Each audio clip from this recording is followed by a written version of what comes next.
Test.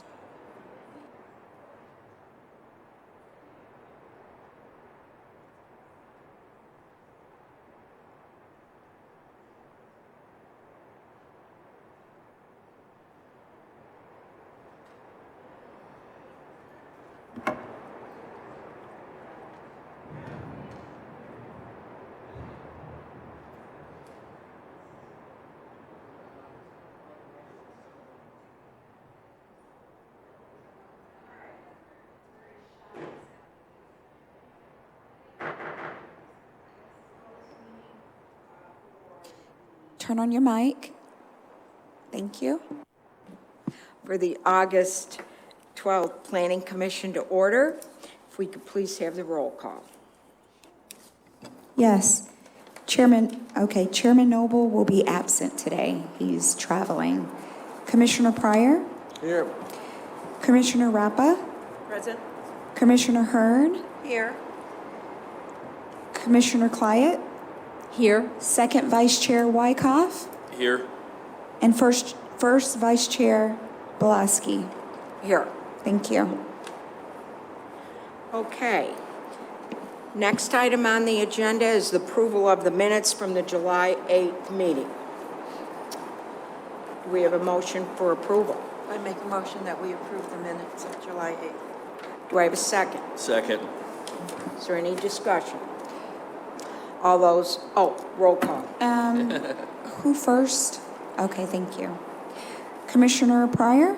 Yes. Commissioner Clyett? Yes. Second Vice Chair Wyckoff? Yes. Commissioner Rappa? Yes. Commissioner Hearn? Yes. First Vice Chair Belaski. Yes. Thank you. Thank you. Okay, number 4 on the agenda. Okay, we have some text changes to the ordinance.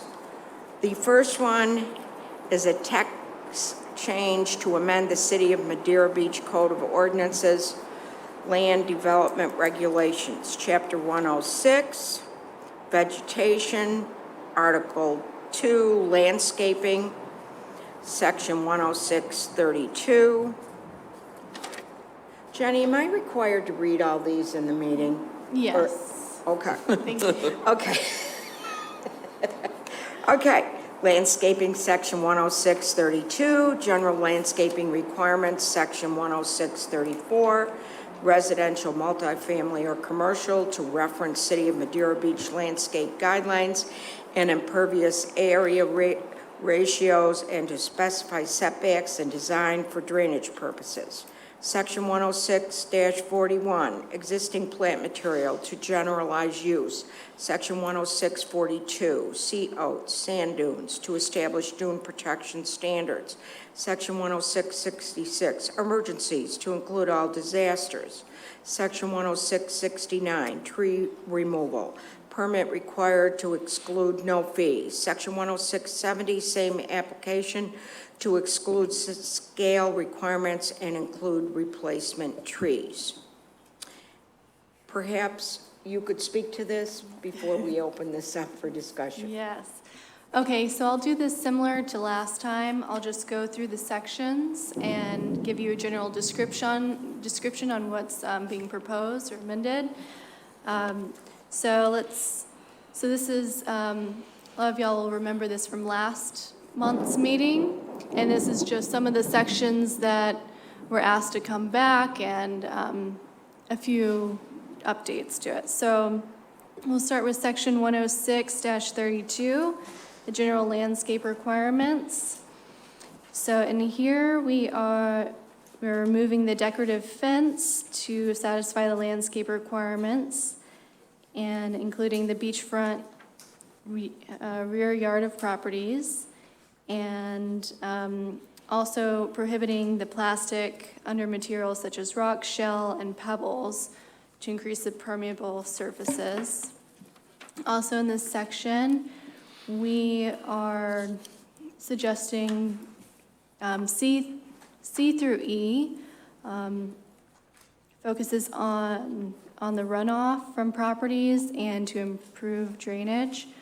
So through C, when landscaping includes the alteration of grades or alterations of the trees, a minor site plan must be submitted with a landscape and drainage plan. D, stormwater discharge shall not exceed in terms of volume that which was occurring prior to the development activity. So any new development wouldn't increase that stormwater discharge. E, in the case that fill is approved for any new or redevelopment site work, the site plan must include an engineered drainage plan to ensure that no increase to off-site impacts. So these plans might include the garden walls, just so other neighboring properties do not have any drainage issues. Jenny, may I interrupt you with a question? Sure. Do we have a definition on D on how that's measured? Is there something elsewhere in the code that tells how that runoff is measured? And the runoff, if you look at section 106-34, the first 1 inch of runoff from impervious surfaces must be retained on the site, and there shall be no drainage onto abutting properties. That's from the comprehensive plan, and we're Okay. putting that in. I think that might be all that we have in there. Okay, and that's sufficient to define what was before and after on the stormwater discharge? Mm-hmm. Okay. And we went through these with our engineer to get their input as well on the Great. drainage plans. Thanks. One more question. In C, there it says a minor site plan. I'm not sure I know what a minor site plan is. Sure, thanks Can for you bringing define that up. that? So within our code of ordinances, there's 3 site plans. There's minor, there's intermediate, I believe, and then there's major site plan. So that just kind of determines on how much area you're renovating or a new development, you have to submit a site plan. And so those requirements are a little different from minor to intermediate to major. So minor is the smallest site plan. So for this, when you're changing your landscape or altering the grade, now you would have to submit a minor site plan to show the landscaping, how it will change, and the drainage. Before, we didn't have any of that, so it's very important. Yeah, we have that in place, a minor site plan for new homes. So with new homes, they have to include landscaping plan and drainage plan. All right, section 106-34, residential, multifamily, or commercial.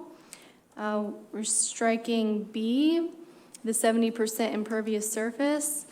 That percent changes from zoning district to zoning district, so we just struck that since it's already addressed in the zoning districts.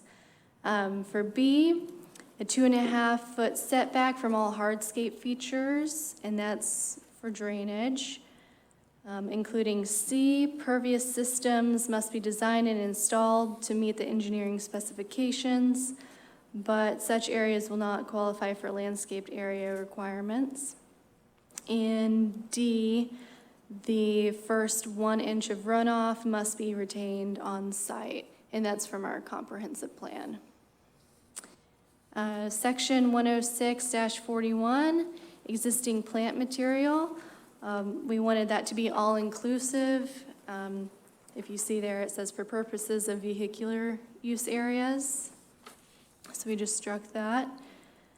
Section 106-42, sea oats and sand dunes. If you remember last meeting, y'all requested to have a little bit more information on making all development along the beaches look at their sand dunes. So Linda and I worked on this together.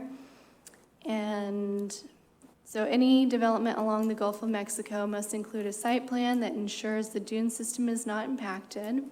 For activities that propose to alter sand dunes, an engineering analysis must demonstrate that all the proposed alterations will not increase the potential for flood damage and must be approved by the Florida Department of Environmental Protection.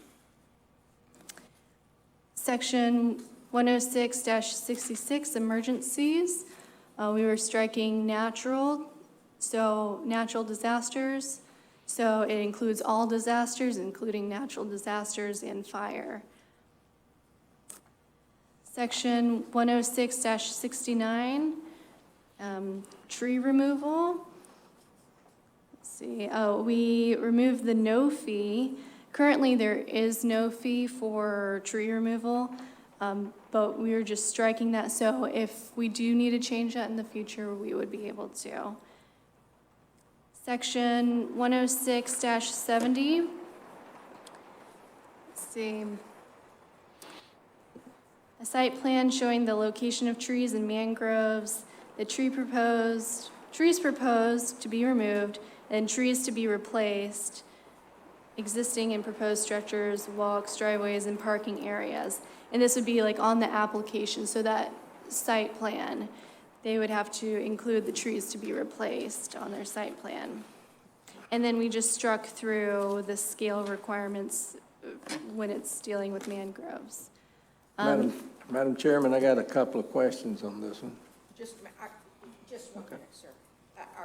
Do you have any That's other all I comments? have. On the dais, you also received the full ordinance of what we reviewed last meeting and where this kind of, these sections fit within that. Okay, thank you very much. Commissioner Pryor. I got a couple of questions. Does this apply to R1, R2 zoning? Yes, this applies to all, It says to remove any tree. Is that any live tree, dead tree, any tree? any tree. Okay. Number one, down on 10670, the site plan showing the location of all trees. Now, if I got a yard, I'm an R1 or R2, single-family home. In my yard, I got in excess of 200 trees on my lot. Would I be required to show every tree? 200. You have 200. No, it just says all trees. Yeah, so if you're removing trees and you're changing the landscape, Well, I you would might have be. to submit a site plan, the minor site plan, and show all the trees to be removed and the trees to be replaced and where the structure is. Okay, so I wouldn't show all my trees, just the ones I'm affecting and removing, right?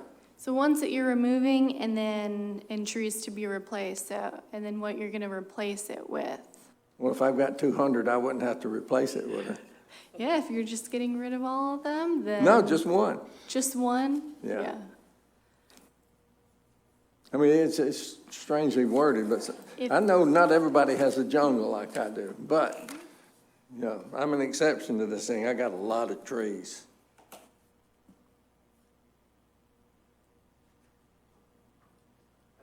So just for clarity's sake, Are you I'm sorry. done, Commissioner Pryor? Yes, thank you. Just Okay. for, you mind? Go ahead. No, thank you. I think this is referring to new development, right? When we're taking down the trees, not, you have to have a permit for any tree that you're moving that's over 4 inches in diameter at chest high, right? This is not to say you can't go cut down some trees on your property that are smaller, or if they're bigger, you just need to get a permit, and at this point, there's no fee. You don't have to submit a site plan, you just gotta get a permit to pull out the tree. This is referring to new development, that if you're removing trees, you've gotta Is that a do question the or? site plan. I'm thinking for And clarity, then that's what we're talking about, If you're right? replacing trees, then that will be a site plan. You will have to do the site plan. Okay. Okay, thank you. Even on an existing house? That works. Okay, thank you for clarifying that. We've had, in the past month, a few properties that people are putting up a lot of trees, and there was no landscape, like, they didn't have to submit a site plan, and so there was nothing that we could really do or see what they were doing. So that's kind of where that came in.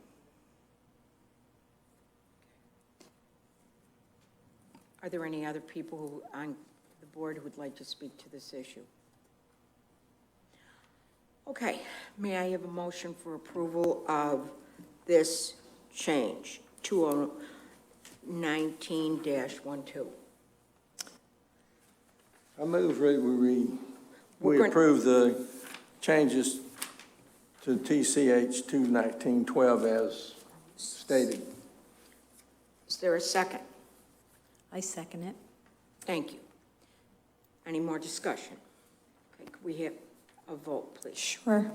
Commissioner Hearn, Yes. Second Vice Chair Wyckoff, Yes. Commissioner Rappa, Yes. Commissioner Clyett, Yes. Commissioner Pryor, Yes. First Vice Chair Belaski. Yes.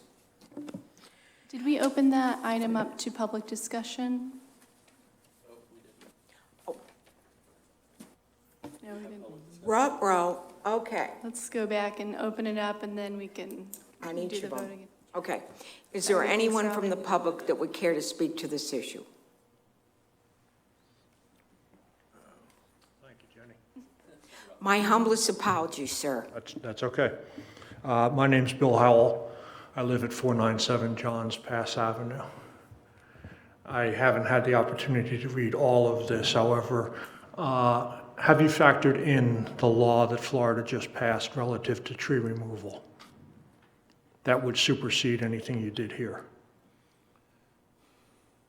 There's sort of blank stares at me, so I'm assuming that you're not familiar with the law that DeSantis just put in place that limits what towns can and can't do relative to having residents remove trees. No. May I ask that this be tabled and that be reviewed and then it be brought back, please? Could you give us the Florida statute that we're referring to?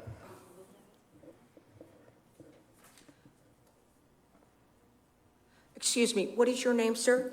William Howell, Howell, Mr. Howell. 497 Johns Pass Avenue. Sure. Jenny, are you familiar with any of this? No, I know that Deb Laramie was helping us with this, the updates to the landscape code. She might know, but I personally do not. Has this just been suggested, Mr. Howell, by the governor? Has this been passed by the legislature? This has been passed by the legislature and signed by Governor DeSantis. And when does this go into effect? I don't know, and I don't have the actual code. Wait a minute, maybe I do. Now, let me not cite that because I'm not sure that's the correct code. But I can tell you that a recent article, the subheadline, well, the headline was DeSantis signs bill weakening tree ordinances. Okay? The subtitle is the state law undercuts many of the protections approved by city councils.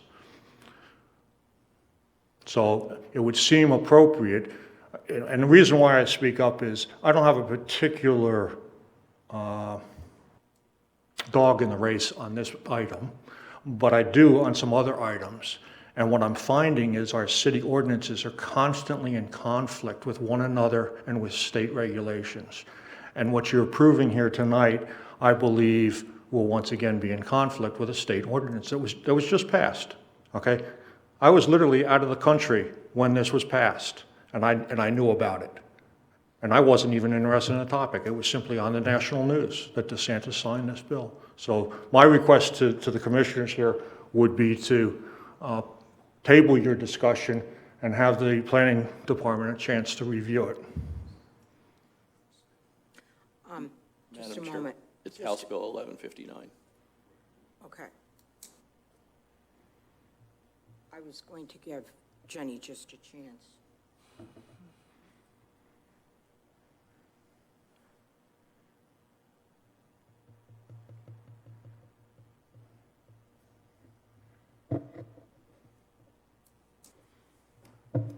Sorry, I was just given some information regarding this, that it appears that it is in effect and that properties can remove any trees without involving the government, so. So that's that's conducive to what kind of we're saying in there. So it isn't in direct conflict with what we're approving. Mm-hmm. Or it is. With the tree removal. Have you seen the House bill? No, I haven't. This is an opinion. I have it right on here. Oh, you have it? Okay. Yeah. Would you like me to just give you a quick Sure, that rundown? would be great. Private property rights, it's House Bill 1159, and it was ratified on July 1st. Prohibits local governments from requiring notices, applications, approvals, permits, fees, or mitigation for pruning, trimming, or removal of trees on residential property if property owner obtains specified documentation.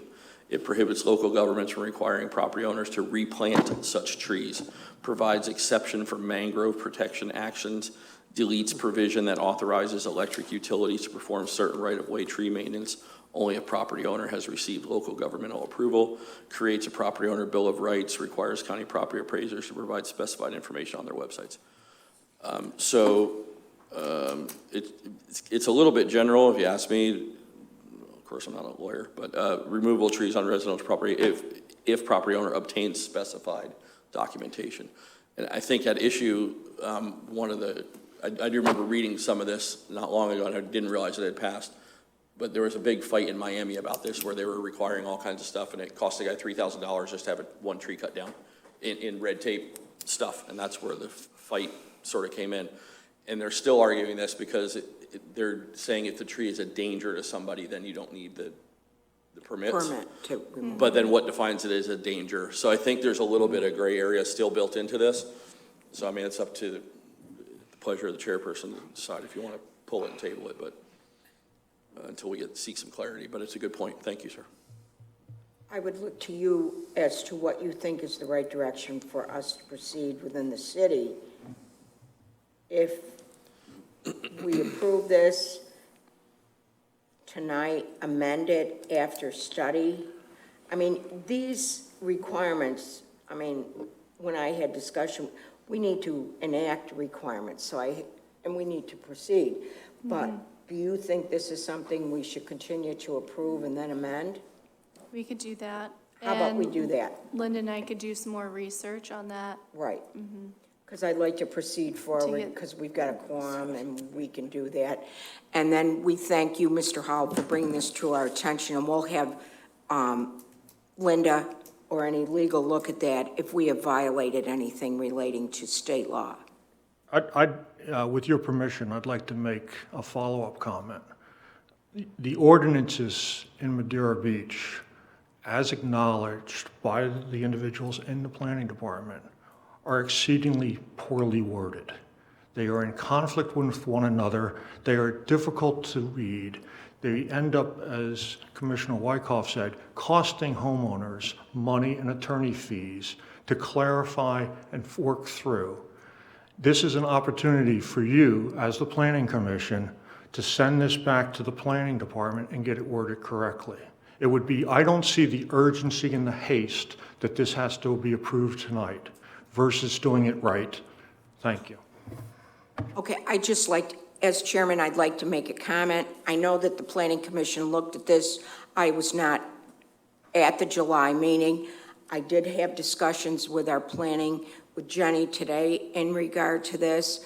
Our planning department went back and addressed all the issues that the Planning Commission had spoken to in regard to landscaping to bring those items up to code. So The Planning Commission was not familiar with a law passed by the state of Florida, nor was the Planning Department. well, I can't speak to So it that. wasn't thoroughly thought through. I'm asking for a fairly small item so that the thing gets worded correctly, okay? You know, I think Commissioner Pryor raised a very interesting point. 200 trees on his yard. How did he get this one tree down?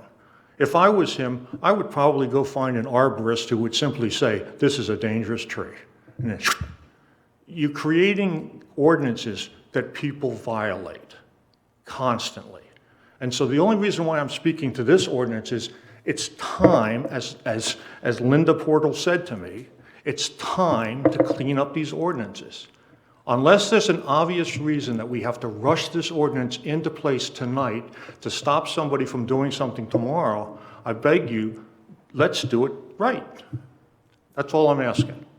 Okay, well, I would like to defend the Planning Department that I think, from what I understand, they did go back and look at this as recommended by Commission from the last month's meeting. However, it's up to the Planning Commission. If someone would like to make a motion, I looked at one thing, that we approve this because we have a quorum tonight, and we could make any amendments at the September meeting. If the Planning Commission would like to table this whole article of 21912, that's up to the Planning Commission. So I'm open to any suggestions. Also, I would like to note that after the Planning Commission, say if you do approve it, then it does go to the Board of Commissioners for 2 readings. Okay. Madam Chairman, if I could have a comment. I don't see that we need to rush into this. If we've got to present this to the Board of Commissioners, I would hate to send something to them and them knowing that we are not sure about what we're doing. So I don't see that we can't just wait a little bit or say, we like these certain words, we'll accept them, but we're not going to say that we've approved this. Why don't you make a motion, Commissioner, then? I will make a motion at this time that we approve the wording of this pending, the thorough outline from the Planning Department, and that any processes or follow-through on this is held up until such time as we're sure what all the wording is and that we are correctly in following the state statutes. Thank you, sir. Is there a second? Point of order, we need to rescind the previous motion, Yes. right? I mean, we need to rescind the previous vote as a matter of Robert's Rules of Order, right? Yes. So we need the first thing would be a motion to rescind. Okay, so The we're going to previous have vote. another motion. Thank Okay. you. Yes. Who was the maker of the last motion? The first one was motion by Mr. Pryor, Okay, and the second one was Clyett. okay. As the maker of the first motion, would you be glad to rescind that?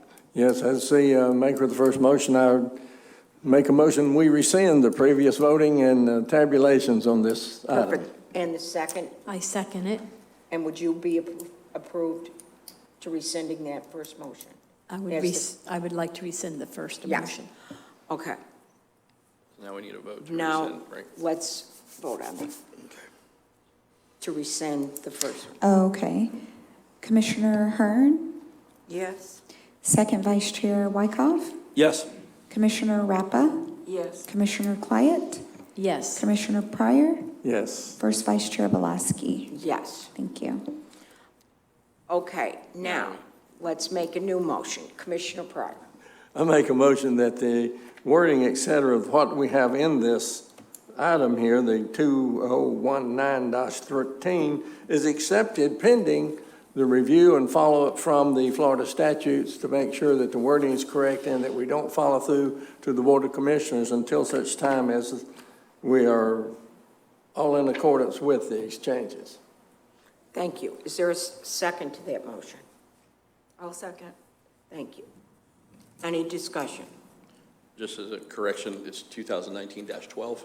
Oh, I'm on the next Yes. page, sorry. Okay. Yes. 2019-12. I thought you probably had, just making sure. Thank you. I was You're welcome. looking forward. Thank Okay, you. you're all right. Okay, go on. Roll call. Ready? All right. Commissioner Clyett, No. Commissioner Rappa, Yes. second Vice Chair Wyckoff, Yes. Commissioner Hearn, Yes. Commissioner Pryor, Yes. First Vice Chair Belaski. Yes. Okay. Let us go down to B.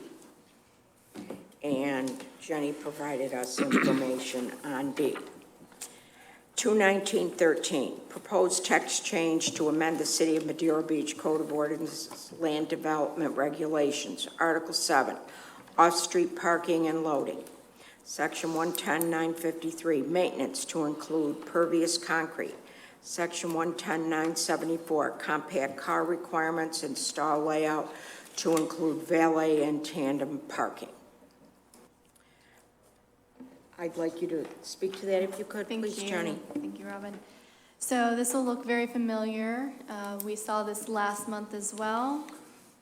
On section 110 I'm just going to go through it just like I did at the last item. So section 110-953, maintenance, it's to include subsection A1. We have an increase in pervious concrete in the city So when dirt and grass clippings are on that pervious concrete, it clogs the pervious concrete. And so this request came from the engineers that we work with regularly. So the pervious concrete must be clear of debris to maintain the effectiveness of the pervious concrete. Clogging from debris prevents stormwater from infiltrating through the pervious concrete and can cause flooding. Clogging occurs due to grass clippings, mulch, sand, and topsoil on the concrete. And also in subsection B, to remove the building official, they could waive the requirement for an alternative surface material in parking lots or parking areas, and to include the city manager or designee. Section 110-974, compact cars, valet, and tandem parking requirements and stall layouts. The only change from last meeting is actually the last sentence, which is subsection 3A. And we included, so it has tandem parking shall only be used for valet-approved parking. And then we included and managed and directed facility parking with site plan approval. So that's only change from last month's meeting. And that's all I have. Okay. Is there anyone on the board who would like to speak to these parking requirements? Madam Chairman, if I may. Yes, sir. Under 110-953A1, it says pervious concrete must be clear of debris, and this is under maintenance. So if someone has a parking area and it's pervious concrete, and it says it has to be clear in order to drain, we understand that. But that's a broad statement. How do we make sure that happens? Who's the watchdog? What kind of equipment are people required? And is there a certain level of cleaning?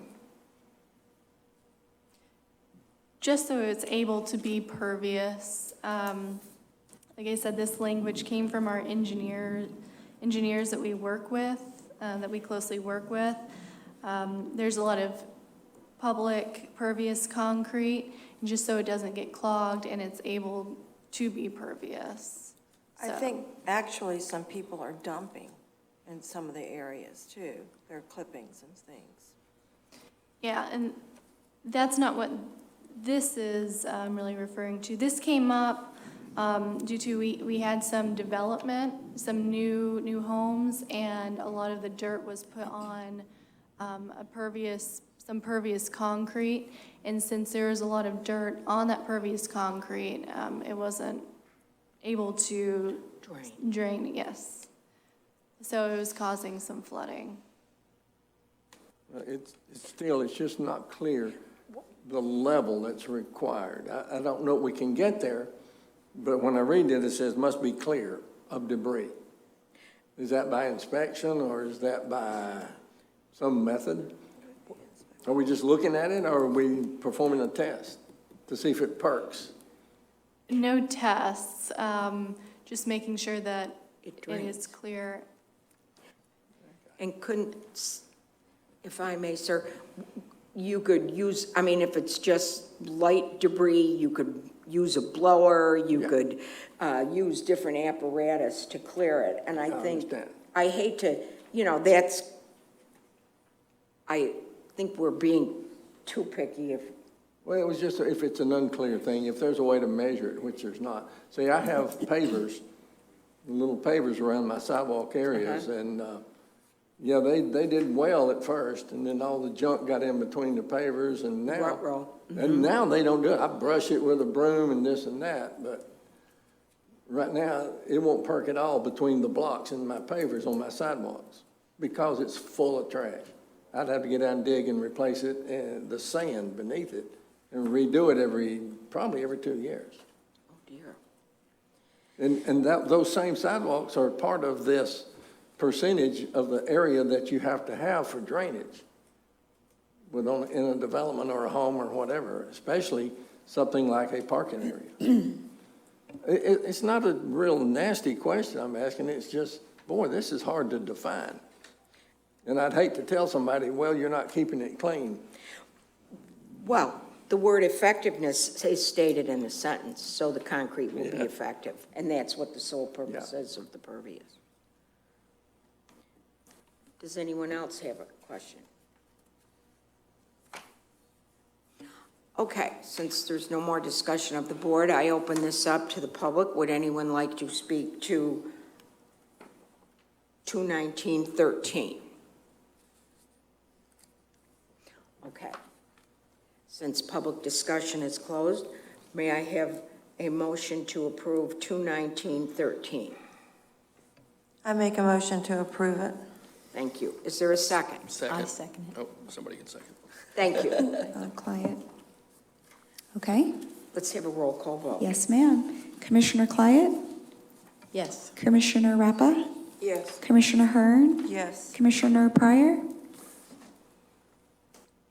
Clyett and Pryor sound just alike. Did you say Clyett was Pryor? first. Commissioner Pryor? Yes. Second Vice Chair Wyckoff? Yes. First Vice Chair Pulaski? Yes. Thank you. Thank you. Okay, moving along. Item C, 21914. Proposed text change to amend the City of Madeira Beach Code of Ordinances, Chapter 78 Waterways. Article 1, Section 78:1, glass containers and/or bottles prohibited on public beaches. Fishing prohibited, Section 78:3. Swimming and spearfishing prohibited in certain areas. Section 78:4, restricted swimming areas established. Article 2, boats, Division 1, generally. Section 78:31, adoption of state boating regulations. Section 78:32, definitions. Section 78:33, speed restrictions on watercraft in specific areas. Section 78:34, congested marine areas. Section 78:35, water skiing regulations generally. Section 78:36, docking limitations. Section 78:37, discharge of sewage from vessels into city waters. Section markers. Section 78:39, airboats declared a nuisance, operation prohibited. Section 78:40, restrictions on use of public property. Division 2, liveaboard vessels. Section 78:61, general regulations. Section 78:62, permit requirements. Section 78:63, marinas. Okay, I know that was long. go ahead, Miss Jenny. All right. So this is to deal with the liveaboard vessels in our intercoastal waterways. Linda and I met multiple times with the Marine and Environmental Lands Unit with the Pinellas County Sheriff's Office. This is who patrols the intercoastal waterway. They're having a very difficult time with our code, how it's written right now, and enforcing it. It contradicts itself, and they suggested to change and look at our code and reference Treasure Island's code on liveaboards as well as St. Pete Beach's code, which is enforceable, and they're trying to get all the barrier islands to be on the same code, so it's easy for them, to enforce all the liveaboards within the intercoastal waterways. So that's what this is. There's actually no changes until section 78-61, and that's on page 28 of your packets. So section 78-61, general regulations, subsection 3, instead of a 10-day no-fee, non-renewable permit, we're changing that in accordance to Treasure Island, St. Pete Beach, and the guidance of the Pinellas County Sheriff's Department to do a 72-hour non-renewable permit, which is in accordance of 78-62, which we'll get to. And also including subsection 4, that this section shall not apply to vessels anchored in the intercoastal waterway or to vessels anchored due to emergency conditions or situations.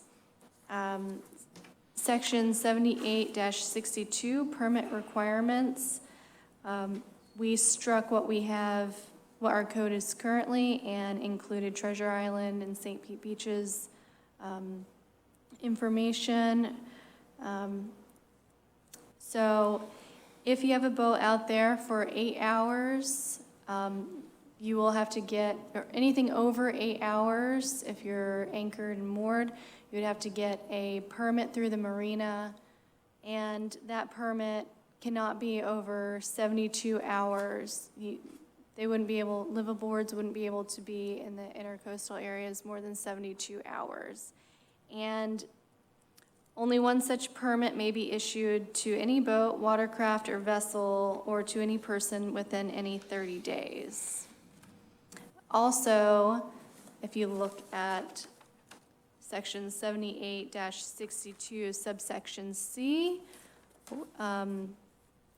that no unattended boat, watercraft, or vessel shall be anchored within 200 feet of any seawall within the city. And section 78-63, marinas, is that 72-hour language as well. And that's all I have. Okay. Would anyone on the board like to speak to this issue?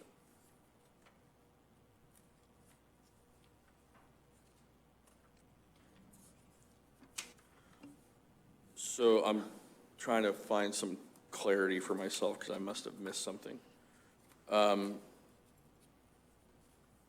The section 78-62 C and D. So C is no unattended boat can be anchored within 200 feet of anything, right? Yes. Permit or not. And then D is all anchored or moored boats, whether permitted or not, must be evacuated. But I guess what I'm getting at, and then go back to B, any boat, watercraft, or vessel anchored or moored for 8 hours or more. So that would be an occupied vessel at that point? We're talking? Yes. Okay. So that's any boat, including one that's occupied, and then one that's unoccupied, just can't do it at all. Okay, perfect. Thank you. If I might speak to my fellow board members on the commission, I have to say that I think it was very good sense for our city to work with the Pinellas County Sheriff's Office on this issue. I recently took the Sheriff's Academy. This is a huge, huge problem, which we learned about. People leaving boats, abandoning boats, the garbage, the sewage, everything that's going into our waterways is astronomical. So I think this is a great update for us to work together around our city on this issue. So I'm very pleased to see this happen. Is there any more discussion? May I have a motion for approval? Public Oh, input. I'm sorry. Would anyone from the public care to speak to this? See, I'm being mean to you. I apologize, sir. That's fine. I guess I'm setting some precedent of being here. So still, I want to second your comments, Commissioner thank you, Pulaski. sir. I commend the planning department for taking this important issue up. I am a lifetime boater, and even when I was a youngster, this problem existed, and for what I think now is a year, I have watched some of these sailboats sit here, and they may claim otherwise, but I know where their sewage is going. Okay, and it's just a shame. Thank you for bringing this forward. And I apologize for the clarifying question, but let me just be sure that I understand. The 8-hour rule is an unattended boat? If somebody's on the boat within those 8 hours? so if it's unattended, or if it's left there for 8 hours, even if you're on there. Okay. After 8 hours, they would have to get a permit through the marina. Okay. That's where So we would have it. conceptually, I'm fine with that, but from a practical standpoint, every weekend, there are a fair number of boaters that go up to the sandbar at Eleanor Island. And certainly, some percentage of them would be in violation of this. So I just wonder, whether, by the way, I'm also all in favor for having a consistent view of this, because I have struggled with the sheriffs during the entire time I've lived here to get them to enforce the waterway regulations. So I don't want us to somehow be unique, but I do wonder whether we're setting up again a regulation that fundamentally will be violated every weekend by a group of people. I put that question out there. May I speak, or can I speak when he's speaking in the public? Or I have to wait? Okay. I think you're supposed to wait. Okay. Yes.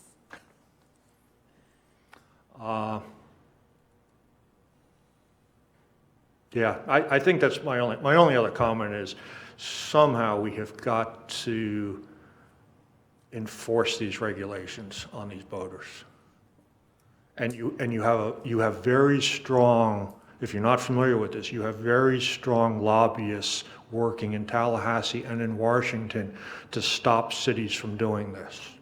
Crazy, right? Boat US there's a major war going on in Georgia right now, where the state of Georgia is attempting to control this, thank you for taking it forward. Let's see if we can enforce it and get some of these boats. I know, the other question I had was, if I read that last item that was commented on about boats, actually it's D, that boats must be evacuated from city waters within 8 hours of a declaration of a weather emergency. So does that mean that the many boats that are moored off of the elementary school would need to go away when a hurricane, tropical storm was called? Yes. Okay. Yes, it would. I think that's wonderful. I want to see it enforced, but I think it's wonderful. Thank you.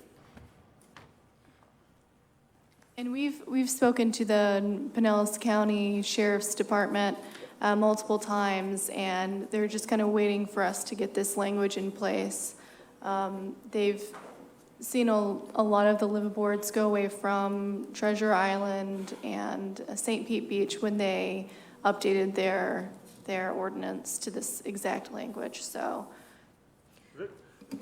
That's interesting, because I would say, I've lived here in Madeira Beach for about 5.5 years. I would say in the last year, it has gotten dramatically worse in Madeira Beach. Yes. In Madeira Beach, yes. So they've moved probably. Exactly. They're moving. Exactly. So that's great to hear. St. Pete Beach, Treasure Island, and Gulfport, they updated their ordinances, and so we're next. If I might add, Jenny, do you think, just so we make, I was listening to Mr. Howell's suggestion on this.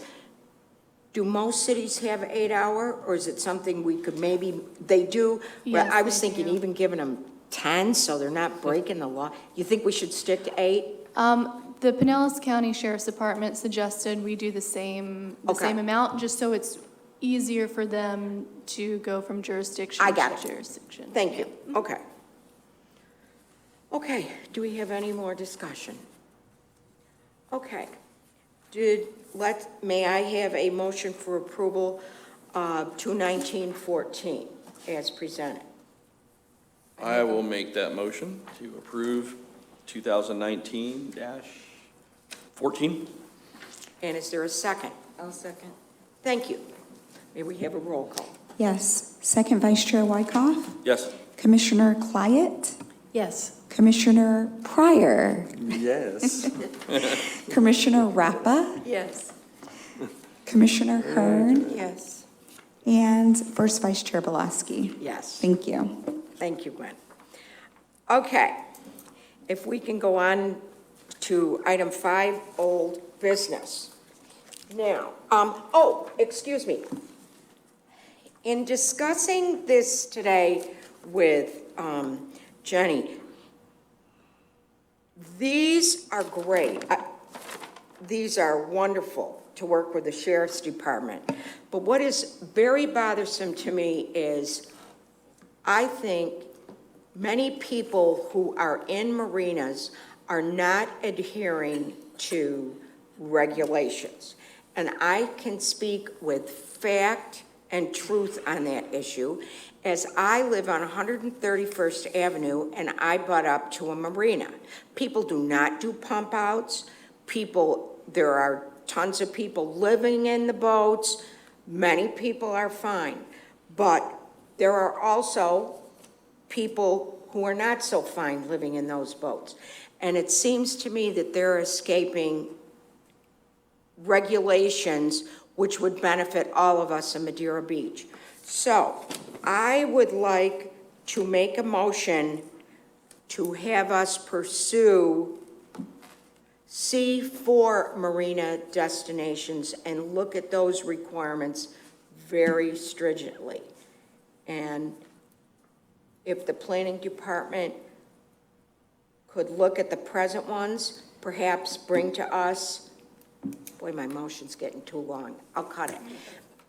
Bring to us some good suggestions. We could look at that at our next meeting if we could and get those in place. I mean, at our marina, I'm hearing we've had a sex offender living there. We've had numerous people in a 20-foot boat. You can't believe what's going on in there. They don't use the pump outs which are provided, and I'm there, I see it. They don't. They're throwing crap overboard. It just drives me nuts. So I would like to make a motion then to look at C4 marina destinations by the city staff and bring some suggestions back to us. So I'd like to make that motion. I don't think you really need a motion, just a request for the city to do it, right? But we'll look into that and we will bring something. Oh. We'll bring something for next. So then I meeting. don't have to make a motion? I think it's, A no, request. sorry. I'll ask, please. That'd be great. But Linda and I will look into that and I'll definitely tell Linda about the C4 and so She we can knows. bring. I've talked to her Yeah. countless times. So we'll bring something next. That'd be great. Is there not a dock master? Yes. And he doesn't, No. You can't believe, come on over and you can get some of those folks that live there. I hear the sex offender from Bay News 9. There he is. I mean, yeah, I think some of these people, I hate to generalize, but they're kind of different kind of folk. Okay, let's go on. We'll talk, so I've got that in, thanks. Okay, I love it. Okay. All business, and I talked to Jenny today just because I missed the last meeting, but this has kind of been a discussion point we've had on looking at this issue. So we have we have 3 different ordinances. So, but it's kind of dealing with the same topic on all of 3. With looking at us as a planning commission and then going to the special magistrate. So, we will need to approve each individually. So let me read A and we'll talk about, could I just read all 3 and then we open up the floor for discussion of all 3? Yeah, let's do that. If you could read all 3. Because we'll combine them in discussion, but we will need a separate vote. Okay, so is that acceptable? yes. Okay, so here we go. Moving. A city-sponsored ordinance amending the City of Madeira Beach Code of Ordinances, Article 4, special exemption uses to provide for the possibility of a board of adjustment. Section 110, 124A, standards and requirements to remove the duplicative quasi-judicial review by the local planning agency and adding section 110, 125 to provide an appeals process. Ordinance number 2/1916, a city-sponsored ordinance amending the City of Madeira Beach Code of Ordinances, Article 8, special magistrate to correct grammar and provide more inclusive language throughout. Section 2, 501 and 2, 503E E, to specify limits on the authority of the special magistrate as relates to licensed and certified decisions. Section 2503C, to expand the radius of notification. Section 2503D, to establish cost recovery fee for applicants' failure to attend. Section 2503G, transferring clerical and administrative support from the Board of Commissioners to the city manager in keeping with the professional standards and practice stating performance standards for the special magistrate. Section 2506C, specifying the application of the Land Development Code and removing the duplicative quasi-judicial review of the local planning agency. Section 2507B, strengthening the standard for review of variances to ensure full compliance with local standards. Ordinance 21915, a city-sponsored ordinance to amend the City of Madeira Beach Code of Ordinances Division 13, adult entertainment establishments, Division 3, variances to replace references to City Board of Adjustment with special magistrate. Okay. There's a lot. Go Okay. ahead and speak to us, Jenny. So if you remember, these items came before you in March, and this is a quasi-judicial process.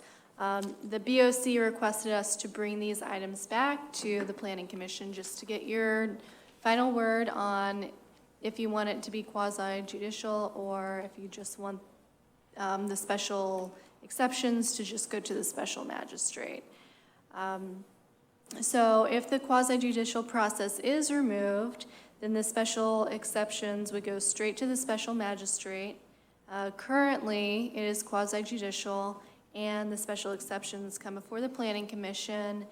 We get a recommendation, and then that same item is seen at the special magistrate for the final order. So the concern is if the Planning Commission recommends approval and the special magistrate denies, and or vice versa, it would just create inconsistencies. So that's one of the concerns. The other concern is that also the quasi-judicial process is like a 2 to 3 month process because it has 2 public meetings. So that's, I don't know if y'all remember that, but last time y'all wanted to keep the quasi-judicial hearings. Whichever way y'all would like, we will just bring it back to the BOC and tell them what y'all recommended. Okay. Thank you, Jenny. Let's open up the floor for commissioners to comment on these issues. Well, wasn't it before that the special magistrate would make the decision and not the local people? That's why we did that in March? It would, so currently, it still comes to the Planning Commission to get a recommendation, and then the special magistrate gives like the final order. So what Linda was suggesting, because she brought these items last time, was for the special exception just to go to the special magistrate, but the Planning Commission wanted it to still have that 2 hearing process.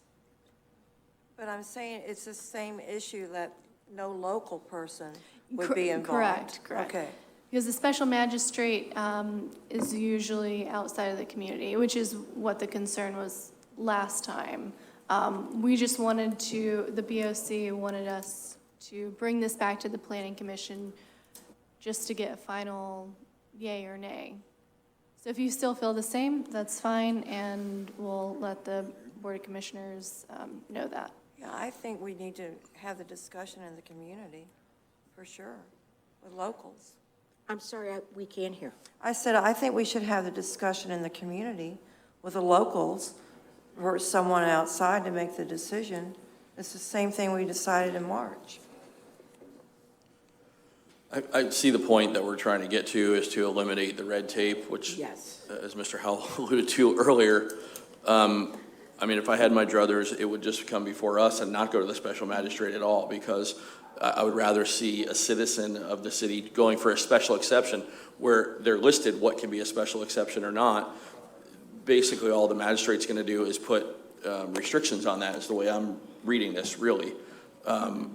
because as long as they're listed as acceptable special exception uses, they really can't be denied. The only thing they can be doing is limited or have restrictions put on them.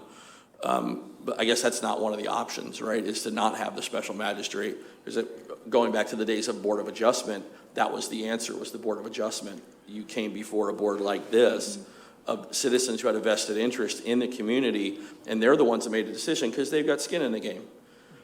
Now, it's almost a formality. It's really just a pain in the neck for the applicant to come before us, because then he's got to go to the magistrate too, and then it's got to go to the Board of Commissioners, and that is an onerous process. I get that. So I'm all for simplifying the process, but I'm kind of not okay with taking the power out of the citizens, whether it's me sitting here, I'm not a power hungry guy, but I just mean out of the citizens' hands that are here that have the 100%. best interest in the community, and turning it over to a special magistrate. Being in the business that I'm in, I've been before a special magistrate a zillion times, well, not a zillion, several times, let's call it that. And it never goes well, because everything is so rigid and lacks interpretation, and it appears to lack empathy because it's just strict rigid based on exactly what the code reads. Where our town is different than most, right? I mean, if you're dealing with the city of Clearwater and you have a special magistrate, which I think it's the same person, that handles both, it needs to be interpreted differently here. We have so many different types and sizes and makeup of the topography of our little town, that it makes a difference, and it takes somebody with that local knowledge, I think, to make an educated decision on that. I mean, I'm kind of on my soapbox now, I'm sorry, but personally, I'd like to see a special magistrate not be the issue, and it go before a citizen board, whether it's Board of Adjustment or the Planning Commission or whomever, however they want to do that. That's my 2 cents, thanks. Madam Chairman, if I Yes, could sir. read, we have the city charter, section 12.2, and it says, the City Planning Commission will make recommendations to the city manager and the Board of Commissioners on all matters affecting the physical development of the city, and shall be consulted on the comprehensive plan and the implementation thereof. Yes, So sir, it you're doesn't right. give you a leeway to pass this off. It says this is in the charter. Yes, you're So correct, sir. if I read that, then we have to stay involved Yeah. and not pass it on to a magistrate. Thank you, sir. Someone else care to speak? If I could just speak, first, very well said by both of the commissioners down here. And I would like, I mean, it's a lot more red tape for people who need things. I do feel we have more of a handle on our community. We know when things are coming in and kind of what's going on. We've got the scoop. And I would also like to add that a magistrate costs our city a lot of money. So they're not doing it on a volunteer basis like we are. And so I would like to see anywhere we could get rid of a magistrate that we, That's not an option. It looks like the way this is the way this is worded, that's not one of the options. Correct, how it's worded right now. could, I mean, I'm all for making it simpler, but. yeah, is there any way we could get rid of some of the magistrate? I mean, is that thinking down the road too far? I could speak to Linda. Linda has more knowledge on this subject than I do.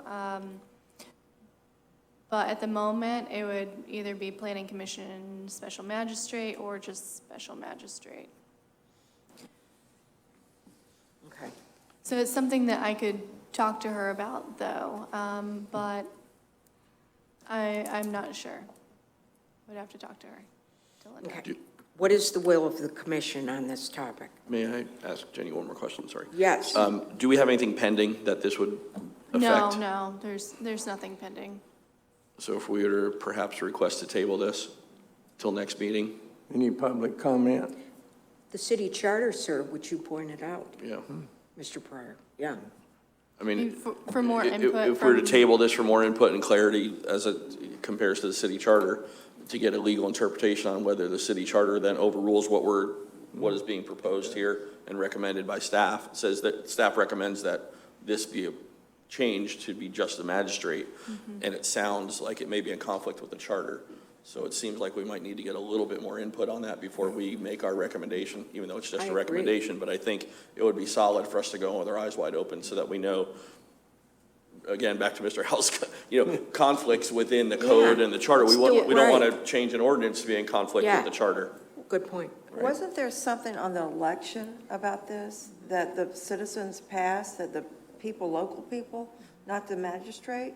I remember we voted on that in the community. There were, And I think you're right, we need to table and Right. find out all of this. okay. Okay. Could we have not made, we have just opened up the floor for discussion. Is there anyone from the public who would like to speak to this issue before we deliberate on the future? Sure.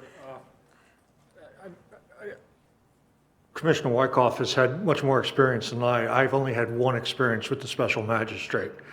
And I've lived in probably 20 different cities and towns in the U.S. in my life. And this is the first time I've ever had to work through those kinds of issues, okay? And working through it and going through it, I support completely the suggestion, simplification, right? At the same time, I would like to, and really the reason why I got up to speak was I'd like to at least sort of put it into the record that in my short time here in Madeira Beach, one of the concerns that seems to pervade Madeira Beach is that there is old guard influencing decisions, and that I don't know how you solve that conflict of interest problem other than to go to some type of special magistrate, okay? And candidly, my experience with the special magistrate was not good, okay? So I'm not an advocate of the special magistrate in that regard, but the special magistrate did give me the sense that there was some degree of neutrality, because that day was the first day I stood at this podium to speak, and I was speaking against a variance request from this side over here. And on this side, there was a commissioner, a board commissioner, and a former mayor of the town, okay? And I was told when I went in, you're wasting your time, Mr. Howell, okay? So I only speak that I agree with you about the situation, but please, let's find a way to get this conflict of interest and this tone in this town that it's controlled by certain groups. See if we can purge that. Thank you. Thank you, sir. Okay, may I have a motion to, wait a minute, we don't need a motion to table. Are we tabling? Is that the correct? We don't have to. I just said maybe Yeah, that but was an no, idea. that's- I mean, Yeah, let's make a motion to table. May I hear that motion And they'll have to be separate votes on. for all three? Correct. Okay, may I have a motion to table number 21914? so moved. Second? I second it. Thank you. Can we have a roll call vote? Sure, Commissioner Rappa, Yes. Second Vice Chair Wyckoff. Yes. Commissioner Pryor, Yes. Pryor. You see? That did sound Yes. like Clyde, didn't it? Thank you. Commissioner Hearn, Yes. Commissioner Clyde. Thank you. First Vice Chair Belaski. Yes. Thank you. Ordinance number 21916. May I have a motion? Is there a motion on the floor? We had 15, right? We have 15. Is mine typoed? You said 16. Mine says 16. Yeah, that is correct, because they are kind of out of order. It is Yeah. 16 and Oh, then I was just 15. going, Oh, mine says 16 and yeah, then 15 and 15. 16. Oh, I got you. Okay. So I'm just going on the agenda for 21916. We have a motion. Well, do we really need to table this one? I don't think so. This Yes, is a, same wording. I make a motion, we table 16 as well. And we'll look at them all. Yeah. Is there a second? Okay. Motion dies for lack of second. Okay. Is there a motion then to approve Ordinance 21916. Isn't this all the same issue? I mean, no one seconded it to table it. I'll second it today. Okay, thank you, thank you. Okay, any discussion? Okay, roll call. Okay. Commissioner Hearn, No. Commissioner Clyett, Yes. Commissioner Pryor, Yes. Commissioner Rappa, Yes. Second Vice Chair Wyckoff, Nope. First Vice Chair Belaski. Yes. Okay, ordinance number 21915. And sorry, I just wanted to point out that in ordinance 21915, it is replacing, if you look at this, it's just replacing the Board of Adjustments with special magistrate. I was looking at the wrong one when I And said there's that. no more Board of Adjustment anymore. So they're changing it to the special magistrate. So it's like a It was- Scrivener's error, basically. Exactly. So exactly. that is kind of a different ballgame. It's different, but it was just clumped in Okay. together as a three. Okay, I got that one. Yes. Okay. Thank you. On ordinance 21915, is there any discussion? Okay, would anyone like to make a motion on this? I move that we approve ordinance to number 15. Is there a second? I second it. Perfect, any discussion? Roll call vote. Second Vice Chair Wyckoff, Yes. Commissioner Clyett, Yes. Commissioner Hearn, Yes. Commissioner Rappa, Yes. Commissioner Pryor, Yes. First Vice Chair Belaski. Yes, Thank you. thanks, Gwen. I'll apologize to you guys. I was reading the wrong one when I voted no before. Now you can't say that. My packet's out of order. Oh, Sorry. It's still, It's still passed, so it Yeah. has no effect, but okay. apologies. Thank you. Okay, item 6, planning discussion. Planning commission discussion. Nothing? Is there any? Okay, item 7, community development director. Jenny, I will let you take this to introduce. okay. So Mr. Murphy has a presentation about impact fees and a comprehensive plan training. So we set up two tables that if y'all want to get down, and Mr. Murphy has a presentation on the screen, so you don't have to crane your necks. Yeah, you can just sit down there.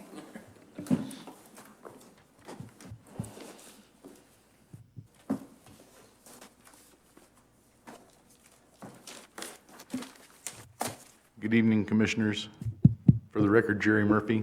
I'll give you a moment to get adjusted, and thank you for doing that. We think that just with the configuration of the room, it's going to be easier for you to view a PowerPoint sitting down here and to ask questions of me if you have them, than to be spinning around in your chairs, going back and forth, looking at the screen and at me. So I appreciate your indulgence in that regard.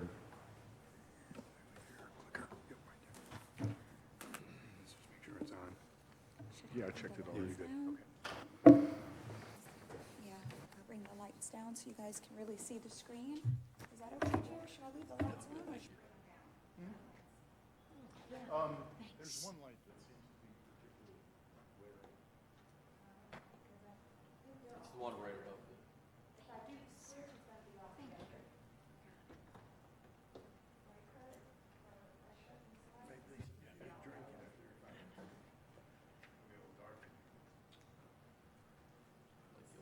How's that? Is that good?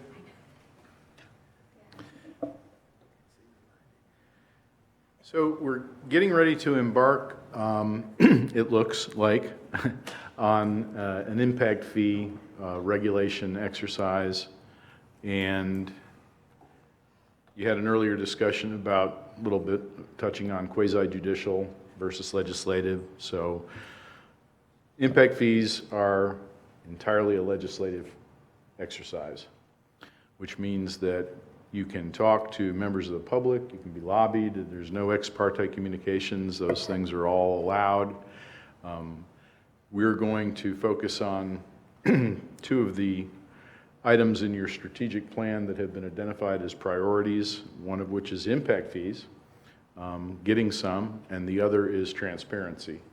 And so we're hoping to facilitate this effort with the Planning Commission, utilizing you as a sounding board, as a collaborator in determining what it is we would like to maybe charge impact fees for, and then also as a public engagement board in letting the public come and express their ideas with regard to impact fees as well.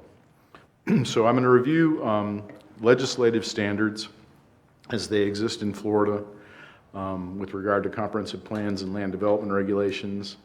And then we're going to do a quick Impact Fee 101 discussion that we did with the Commission a month or so ago. Seems longer. So the statutory basis for both land development codes and comprehensive plans is Chapter 163 of the Florida Statutes. And again, with legislative process, you're formulating policy. So the impact fees will be a policy to have them and then how they're applied. With legislative actions, there's a lower level of due process as opposed to quasi-judicial, where there's an opportunity to be heard, there's an affected landowner usually. This is something that affects the entire community, and so it's legislative. And you have a higher level of discretion afforded to you, though impact fees have a little different distinction because the Florida statutes and the Florida legislature have raised the level of scrutiny that is afforded to impact fees with regard to the public, and I'll cover that a little bit later.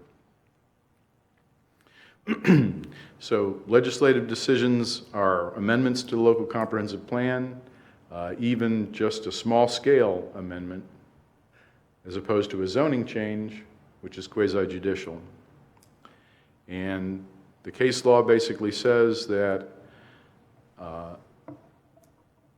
issues that are of community concern, that are broadcast throughout the community and apply throughout the community, are better legislative decisions than quasi-judicial decisions. This includes land development code amendments and also to some extent development agreements, and we'll talk about that a little bit more at the end. So the process that's due is dual. There's a substantive due process, meaning basically that you have to be fair, and then there's procedural due process, which means that there have to be notice, publication, a public hearing, so forth. So the rational basis review is the type of review that legislative decisions are subjected to, and there's two steps to that in terms of the legal analysis in the event that a legislative action is challenged. The first step is determining that there's a legitimate government purpose. In the case of impact fees, the legitimate government purpose is already provided for in your comprehensive plan, and that is that new development and redevelopment will pay their proportionate fair share of their impacts on the community. Then the second step in a rational basis is the second step in the review is if there's a rational basis for the government body. Is there a reason? Are there findings of fact? And so whenever you pass an ordinance, there's generally whereas clauses or recitals, and those are considered the findings of fact that support and provide the basis for what you're going to do. And the reason I'm going into a lot of this detail is that impact fees often are challenged. Home builders, developers, it just depends. In a built-out community like Madeira Beach, I think that's less likely, but the probability of a lawsuit is always there. And so I want you and the Board of Commissioners to be very familiar with what you're doing, as familiar as possible, and we're going to take our time and get through this in a very deliberative way, because at the end of the day, we don't want to be sued, and if we are sued, we want to prevail. So, substantive due process and equal protection challenge, a case in Pinellas County, familiar with local area. They were sued basically for legislative actions, and the court found in favor of the developer, the Richmond Group. The language, though, on appeal was that the fairly debatable standard applies, and as long as the actions of the local government are not arbitrary and capricious, which means there's no fundamental foundation for them, then they serve legitimate welfare, and that basically goes, the win goes to the local government. And that rational basis that we're always looking for is something to support the health, safety, and welfare. That's the job of these boards and ultimately the commission in terms of protecting the police powers and enforcing the police powers.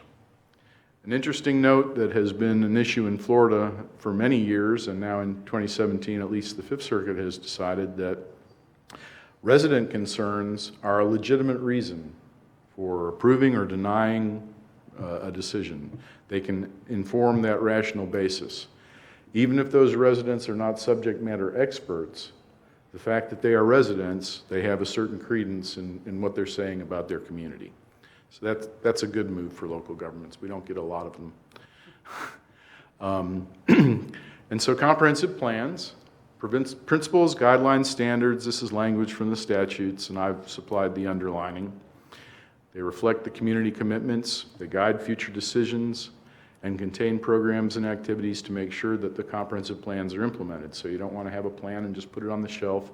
The idea is that you have a plan and that then guides the development of predominantly the Land Development Code, but also any other ordinances. So they're generally constructed in goals, objectives, and policies, and that's how your comprehensive plan is constructed. And then the implementing regulations, the Land Development Code, those are where the rubber hits the road, so to speak. The comprehensive plan in the state of Florida has the status of law. So if you have prohibitions or requirements in your comprehensive plan, those have the status of law. Many local governments will put guideline type language in the comprehensive plan, and then the Land Development Code becomes the requirements or the prohibitions, unless it's something that's extremely important. So an example of that, and I'll touch on this twice, the town of Longboat Key has a comprehensive plan cap on density, and they have a charter requirement that any changes in density to that comprehensive plan cap have to go through voter referendum.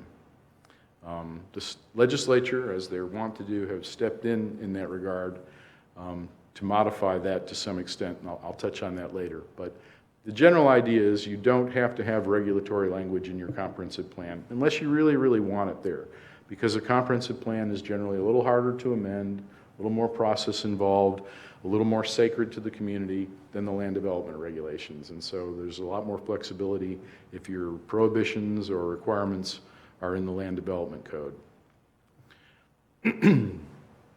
But the comprehensive plan has to have meaningful and predictable standards so that there's guidance for the boards in terms of developing the Land Development Code. And the statutes have certain required elements that must be in each comprehensive plan, and then you're allowed to have all kinds of optional elements.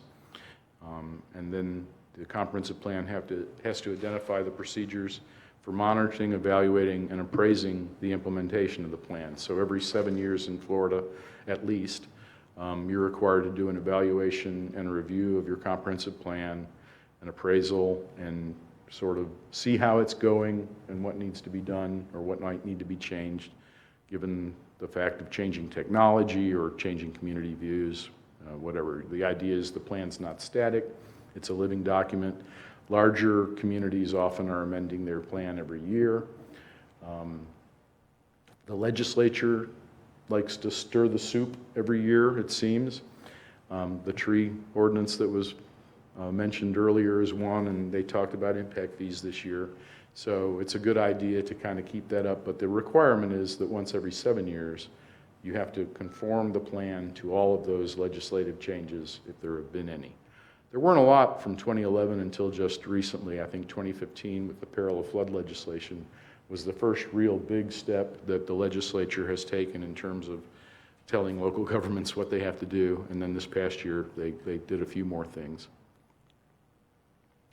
So The comprehensive plan policies, objectives, goals have to be based on appropriate data and analysis by the local government, and that data and analysis has to be available at the time of the adoption of the comprehensive plan or any plan amendment. So you're going to have reasons for why you have these planning goals, objectives, and policies. And the data and analysis that currently underpin your comprehensive plan are quite old, and I think Ms. Portell may have told you that in the past, but part of the thing that we're going to have to do in looking at impact fees is make sure that the comprehensive plan has the data and analysis to support that.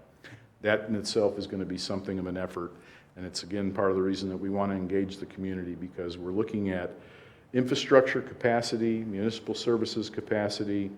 You know, are we at capacity? Do we have additional capacity? What are the level of services that we want? And the comprehensive plan currently level of services are very broad and very general. At one time, it appears back in the 90s, they were much more specific, and a board at that point decided to make them more general. We want to have certain specificity, again, to underpin the calculus that's necessary to adopt a fee schedule for impact fees. So these are the required elements that every community is supposed to have. A few more. And then they are implemented by the land development regulations, and they regulate this list of things that I won't read for you. You're welcome. But one of the key things is to ensure compatibility, and compatibility is defined in 163.3164 sub 9, and that basically says that things are compatible when they make sense being next to each other. But the legislature, I guess, felt they had to put a definition in there, and so they did back in 2011. The statutes also encourage you to be innovative, aside, until you do something that's really radical, and then the legislature will come in and say you can't do that. I tend to be pretty candid when I'm talking to public boards. But some of the innovative things that they actually mention are transfer of development rights, inclusionary zoning, plan unit developments, impact fees, and performance zoning. So there is legislative recognition of impact fees as being a tool for managing growth. Then there's some unique considerations that require additional things besides statute, that they raise constitutional considerations. So signs is free speech, religious use and assembly, there's a constitutional issue of religious freedom, and then the federal government has also stepped in with the Religious Land Use Act. Adult uses raise free speech considerations. Disabilities, there are federal legislation with regard to disabilities and fair housing, as well as protected uses, and then telecommunication facilities such as cell towers and essential service equipment have certain exemptions that are allowed to them too. We won't be dealing with any of that, I hope. Maybe signs, hopefully not. So, as I mentioned earlier, the legislature increasingly wants to get into and mess around with what local government's doing. The model seems to be a local government does something that is regulatory in their regards and they like it, and then somebody doesn't like it and they go to the legislature, big sack of lobbying, and the legislature steps in and changes it. So the most recent thing they did this year was addressing affordable housing. If an ordinance, community has an ordinance that requires affordable housing, some sort of inclusive zoning, they have to provide incentives to fully offset the costs now to the developer. In terms of concurrency and impact fees, they stepped in this year, and now mobility fee-based systems, which is the system that Pinellas County has and the system that we will be looking at to try and provide at least a capture of certain mobility impact fees for the town, for the city of Madeira Beach. those have to accord with all the requirements of impact fees. I think that was pretty much standard, but apparently somebody in some local government did some creative mobility fee that didn't satisfy those requirements, and so the legislature made it very clear that they have to satisfy those requirements. So in an action for challenging impact fees, I mentioned this earlier, the burden of proof, usually it's a reasonable statement, but here the legislature has said that an impact fee has to be proven by the local government if it's challenged. The government has the burden of proving by a preponderance of the evidence, which is a higher standard than rational or reasonable or related, that the imposition meets the requirements of the state. So another reason just to be extremely careful and cross our T's and dot our I's. And then there are some unique considerations for land development codes and regulations. This is the one that was brought up earlier. And so the point is, you know, you can avoid the permit fees and whatever if you either get a certified arborist to sign off that there's a reasonable reason to remove the tree, or a landscape, Florida licensed landscape architect. Now, I'm not sure what the balance of costs and burden is in that regard, but I think apparently, as was brought up earlier, there are communities in South Florida where the burden of regulatory requirements was such that it was easier to pay an arborist to say the tree's got to go. So some notable exemptions or preemptions of local authority. These were passed in 2011 with the Community Planning Act. Initiative and referendum requirements for plan amendments are prohibited unless, so this was a back and forth between the legislature and local government lobbyists. If you had adopted requirements prior to the 2011 Act, you were allowed to keep them. And that didn't happen until 2012 or 2013. First it was, no, you can't do it. Then there was a pushback by the local government saying, we really want to do it. And so they changed it and said, well, if you had it in place by 2011, then it's okay. And the same thing applies to vacation rentals, and I'm sure you've had to deal with that recently. So one last legislative thing are development agreements. And you have experienced development agreements in the community with the project that's occurring now in the town center. That was done through a development agreement. I'm not familiar with the details of that. I will be in the future because I've been asked a couple of times about whether there were any impact fees or exactions related to that. I'm guessing that there were, but I don't know what they are. And we'll be, you know, looking at those and comparing them. The standard of review, we're of the consensus that the law is not clear because you are allowed through development agreements to, let's see if I can get this pointer to work, the uses permitted. And so development uses are zoning, and zoning is quasi-judicial.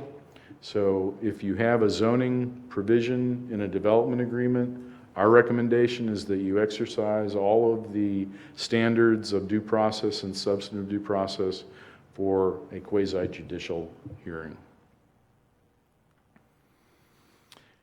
And then there's enforcement provision, which allows any party, an aggrieved or affected person, which is defined by statute, but it's basically, you know, a proximate neighbor. And I would say in the case of a very large project, that could be probably anybody in the whole community. You have the opportunity to make sure that these development agreements are enforced. The local government does, the property owner does, and the neighboring community does. More considerations about development agreements, and the final point at the bottom, again, the idea of not holding by the quasi-judicial process raises the opportunity for a challenge of contract zoning, because it is a contract. It's a development agreement, which is a contract, and so want to be very careful, again, to exercise all of the procedures required for quasi-judicial, if that's the case. And that's my overview of the legislation. I'm happy to take a little break if you want to. The next presentation is a little more detailed, a little more granular, or I can just go right on. Can you go back one slide? I can go back any slides. This one? Derogation, I'm not familiar with that word. Second paragraph. As in derogation. Derogation, yeah, so the local government is required to exercise the entire quasi-judicial process. They're required to hear from the applicant, to hear from staff, and also to hear from the public. That's the quasi-judicial process. And the allegation is in putting the zoning approval, the zoning change, into the development agreement and not having all of that quasi-judicial hearing requirements, they have derogated their requirement. They have shirked the responsibility.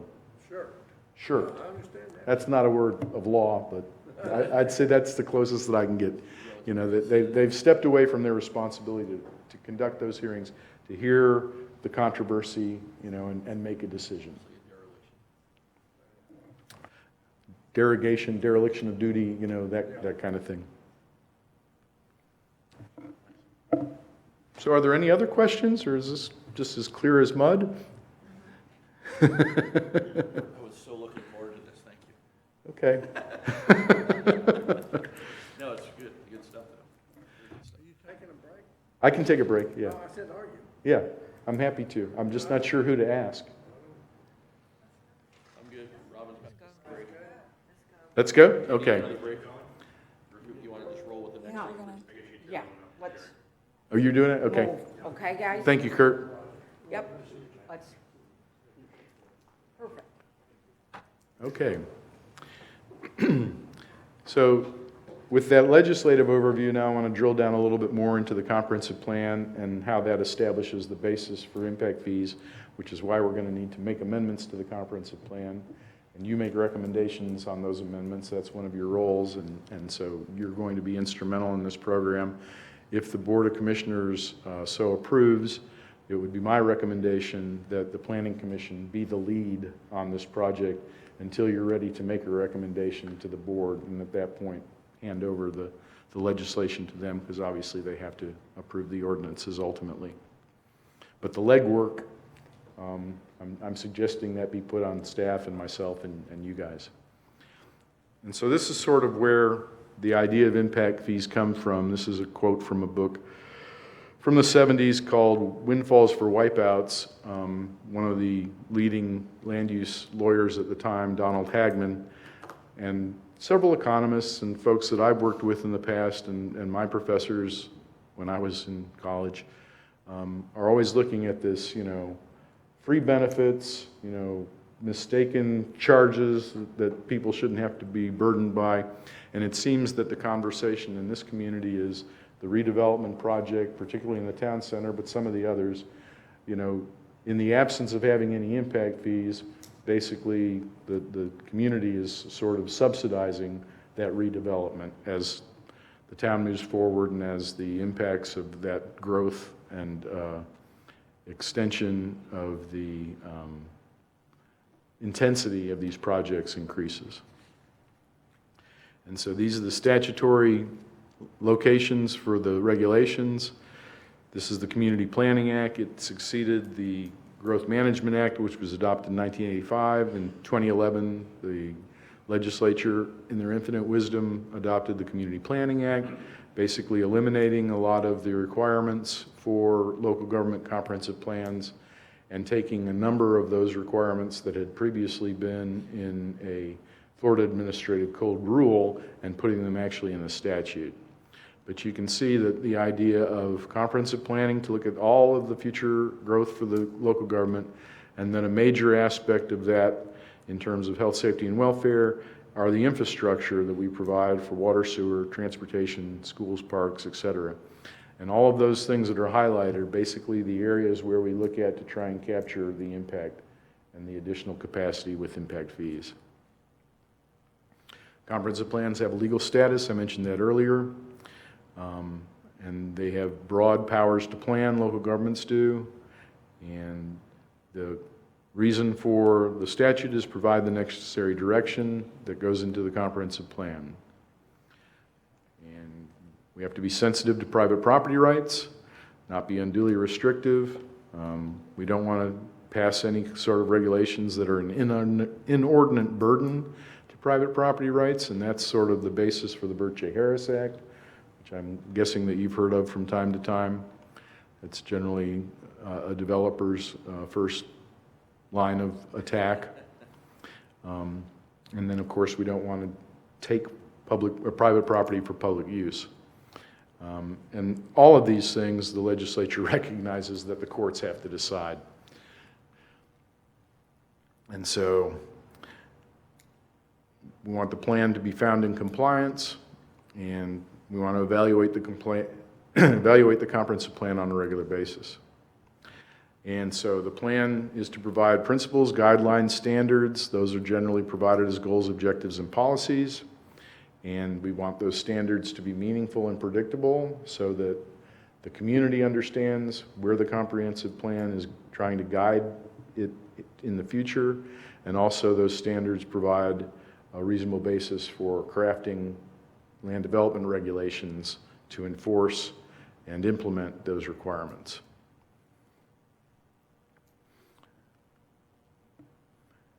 So there are the requirement elements, and I've gone over those already in the previous one, so we'll skip through that. Goals, objectives, and policies. Your comprehensive plan was last updated May 25th of 2016. You are due for an evaluation and appraisal review in 2022, and this impact fee project is going to require much of the data and analysis that is required for that update. And so we're going to utilize much of the work we do in terms of actually doing the evaluation and appraisal for 2022. So we're going to capture a little bit of synergy between those two efforts. This is how your comprehensive plan lays out the various required elements. Our focus will be predominantly on the future land use element, but also recreation and open space, because that's a place where you can capture impact from new development. We'll be looking at the intergovernmental coordination element because Pinellas County is a charter county and they have certain oversight over the many municipalities in the county, so we have to coordinate with them. I was actually on the phone earlier today with the county attorney's office trying to get a good sense of where their mobility fee is, and they were very pleased to have the conversation, and I think they look forward to working with us to further this effort. They don't have very many impact fees in Pinellas County. There's one for like water and sewer and one for mobility, and that's really it. They don't have a parks and recreation impact fee that they could point me to anyway, or anything for, say, government facilities like this building, for public parking, those types of public services. And so this is your land use element, and it talks about maximizing potential economic benefit, maximizing land development, improving the community's natural amenities, allowing new development, but wanting redevelopment that will enhance and protect the city's characteristics, and that the comprehensive plan is flexible and incorporates changing community values and attitudes. So what are changing community values and attitudes? Autonomous vehicles might be something that we didn't think about 7 years ago when we looked at the comprehensive plan last. And if you guys have questions, please interrupt me, because I know how dull this can be.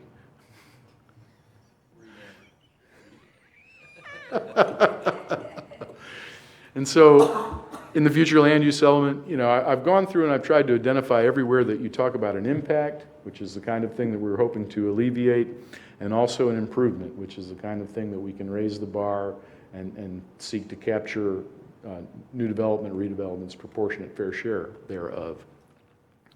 So you're looking at, trying to reduce any adverse impacts. This is particularly focused on annexations. I don't know if you have any of those on the horizon, but things happen. I think actually you may be looking at an annexation of some water to be able to regulate your, what's the word I'm looking for? It's the liveaboards. Liveaboards. And yes, we are. We're looking into Liveaboards that. and the derelict vessels. So Then we get from the future land use element, now we get to the transportation element. This is going to be the trickiest fee that we'll be looking at because Pinellas County has a mobility impact fee. That is based predominantly on county roads and the county road system. So depending on what the community foresees in terms of mobility moving forward, there may be an opportunity to provide a service and capture that. An example, and it's just an example, but I think the city of Clearwater is looking at providing some sort of a jitney kind of transportation. So as the population ages and people aren't able to drive, I think I saw a statistic from DOT that the average senior citizen is living 7 to 10 years beyond their capability to drive. So as Continue to drive. Yes. See a family intervention. just an example. But, you know, that may be a service that the community thinks is important. You're a relatively small community. You know, it's something you consider, and that was something that impact fees for mobility could go to capture. And there's several others. I mean, many of the planning documents that the city has worked with in the past talk about complete streets. If that's a term that you're aware of, that's a street section that has sidewalks, has street trees, has bicycle lanes, provides for everybody to occupy the street. That's potentially an improvement that could be made and that impact fees can go to help provide, establish, improve. So we have to coordinate with all of these state organizations and with the county. And we've got to be consistent with the Florida statutes. Stormwater management may be an area where there's an opportunity to look at a potential impact fee or maybe some other type of fee. The county wasn't sure what they're doing about stormwater management in terms of fees, but the county attorney was clear that whatever they're doing is only in the unincorporated county. So this may be an area where there's some opportunity to improve things, and I think stormwater on any coastal barrier island or coastal community in Florida is becoming an increasingly problematic issue. Another uses of impact in the conservation and coastal management element. The city has a certain amount of land that's in preservation or in passive recreation, like the beaches and the parks. There may be an opportunity as development occurs to capture additional contributions in the form of impact fees to expand that inventory.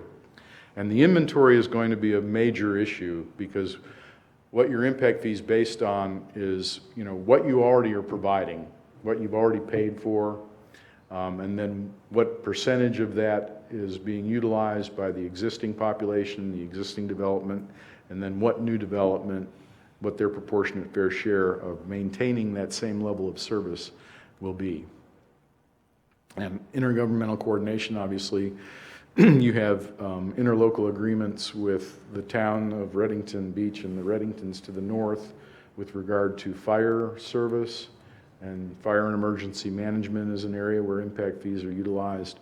So we're going to have to unwind the agreements that are in existence to see how we might be able to capture that increment of capacity.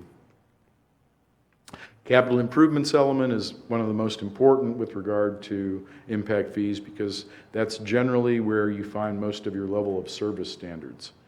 As I said, I think that most of your level of service standards have been toned down over the past, and so we'll have to look at those again to see just exactly what we're looking to provide.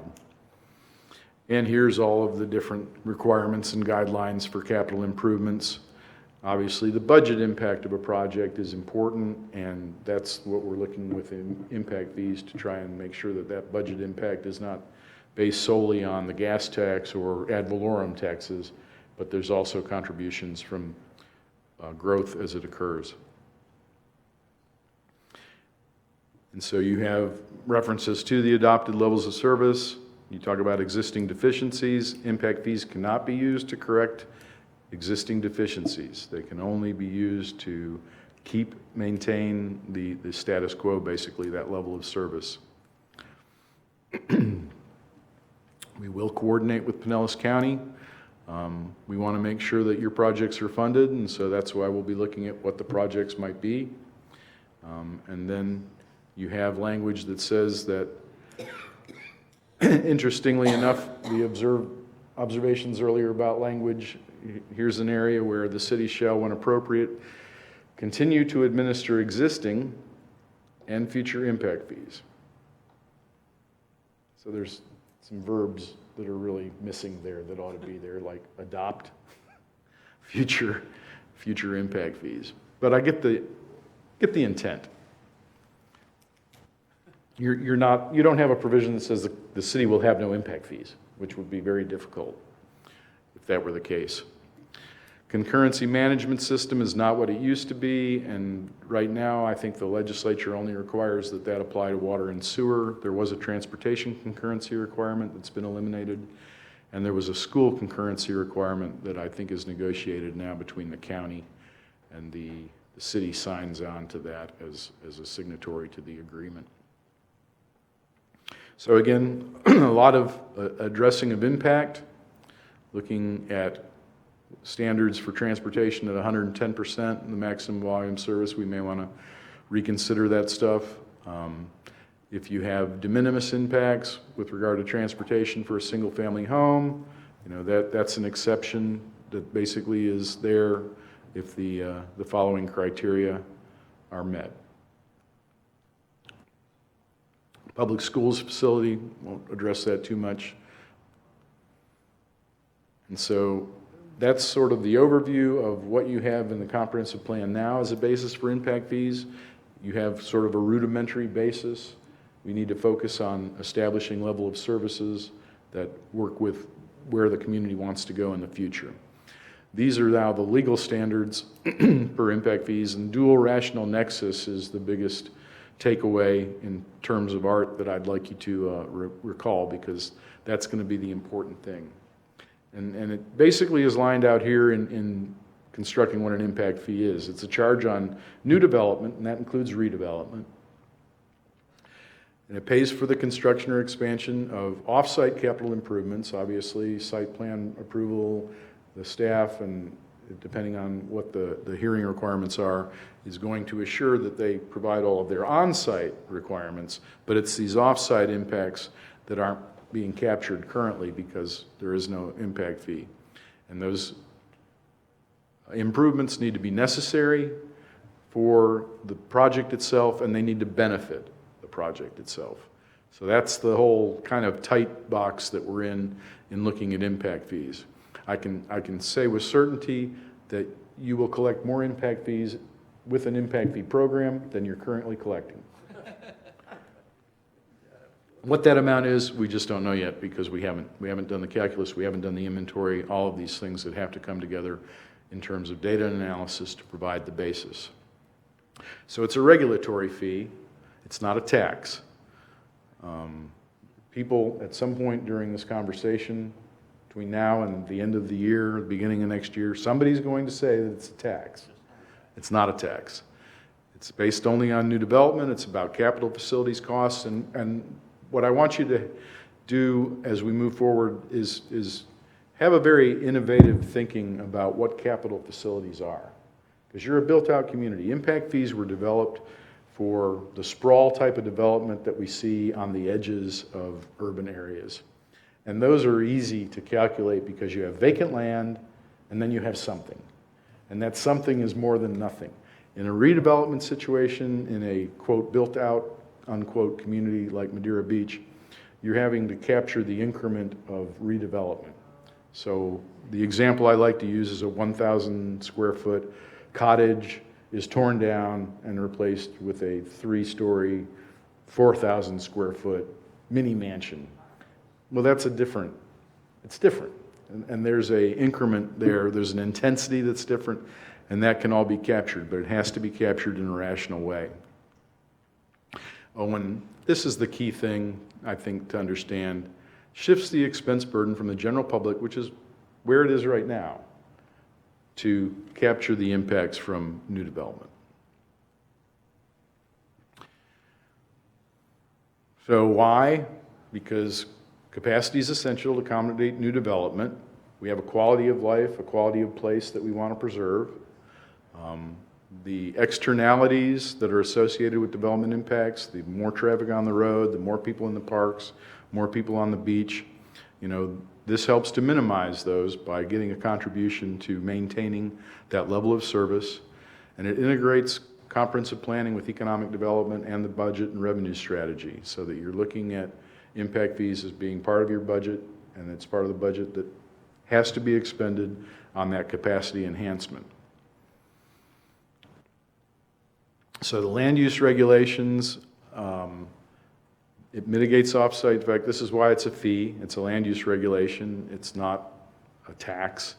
The authority is there under home rule, and that was the sort of advent of impact fees in Florida for the longest time until right around 2009. They started putting into legislation language addressing impact fees, and they basically haven't stopped since. But the language in the legislature, or the legislature has put in Florida statutes, is basically just a codification of what the courts have said in case law. And that rational nexus is required. It's not a tax because it's proportionate. Taxes don't have to be proportionate. They can be pretty arbitrary. But the impact fee must be proportionate. So another key term, new development. And new development includes redevelopment.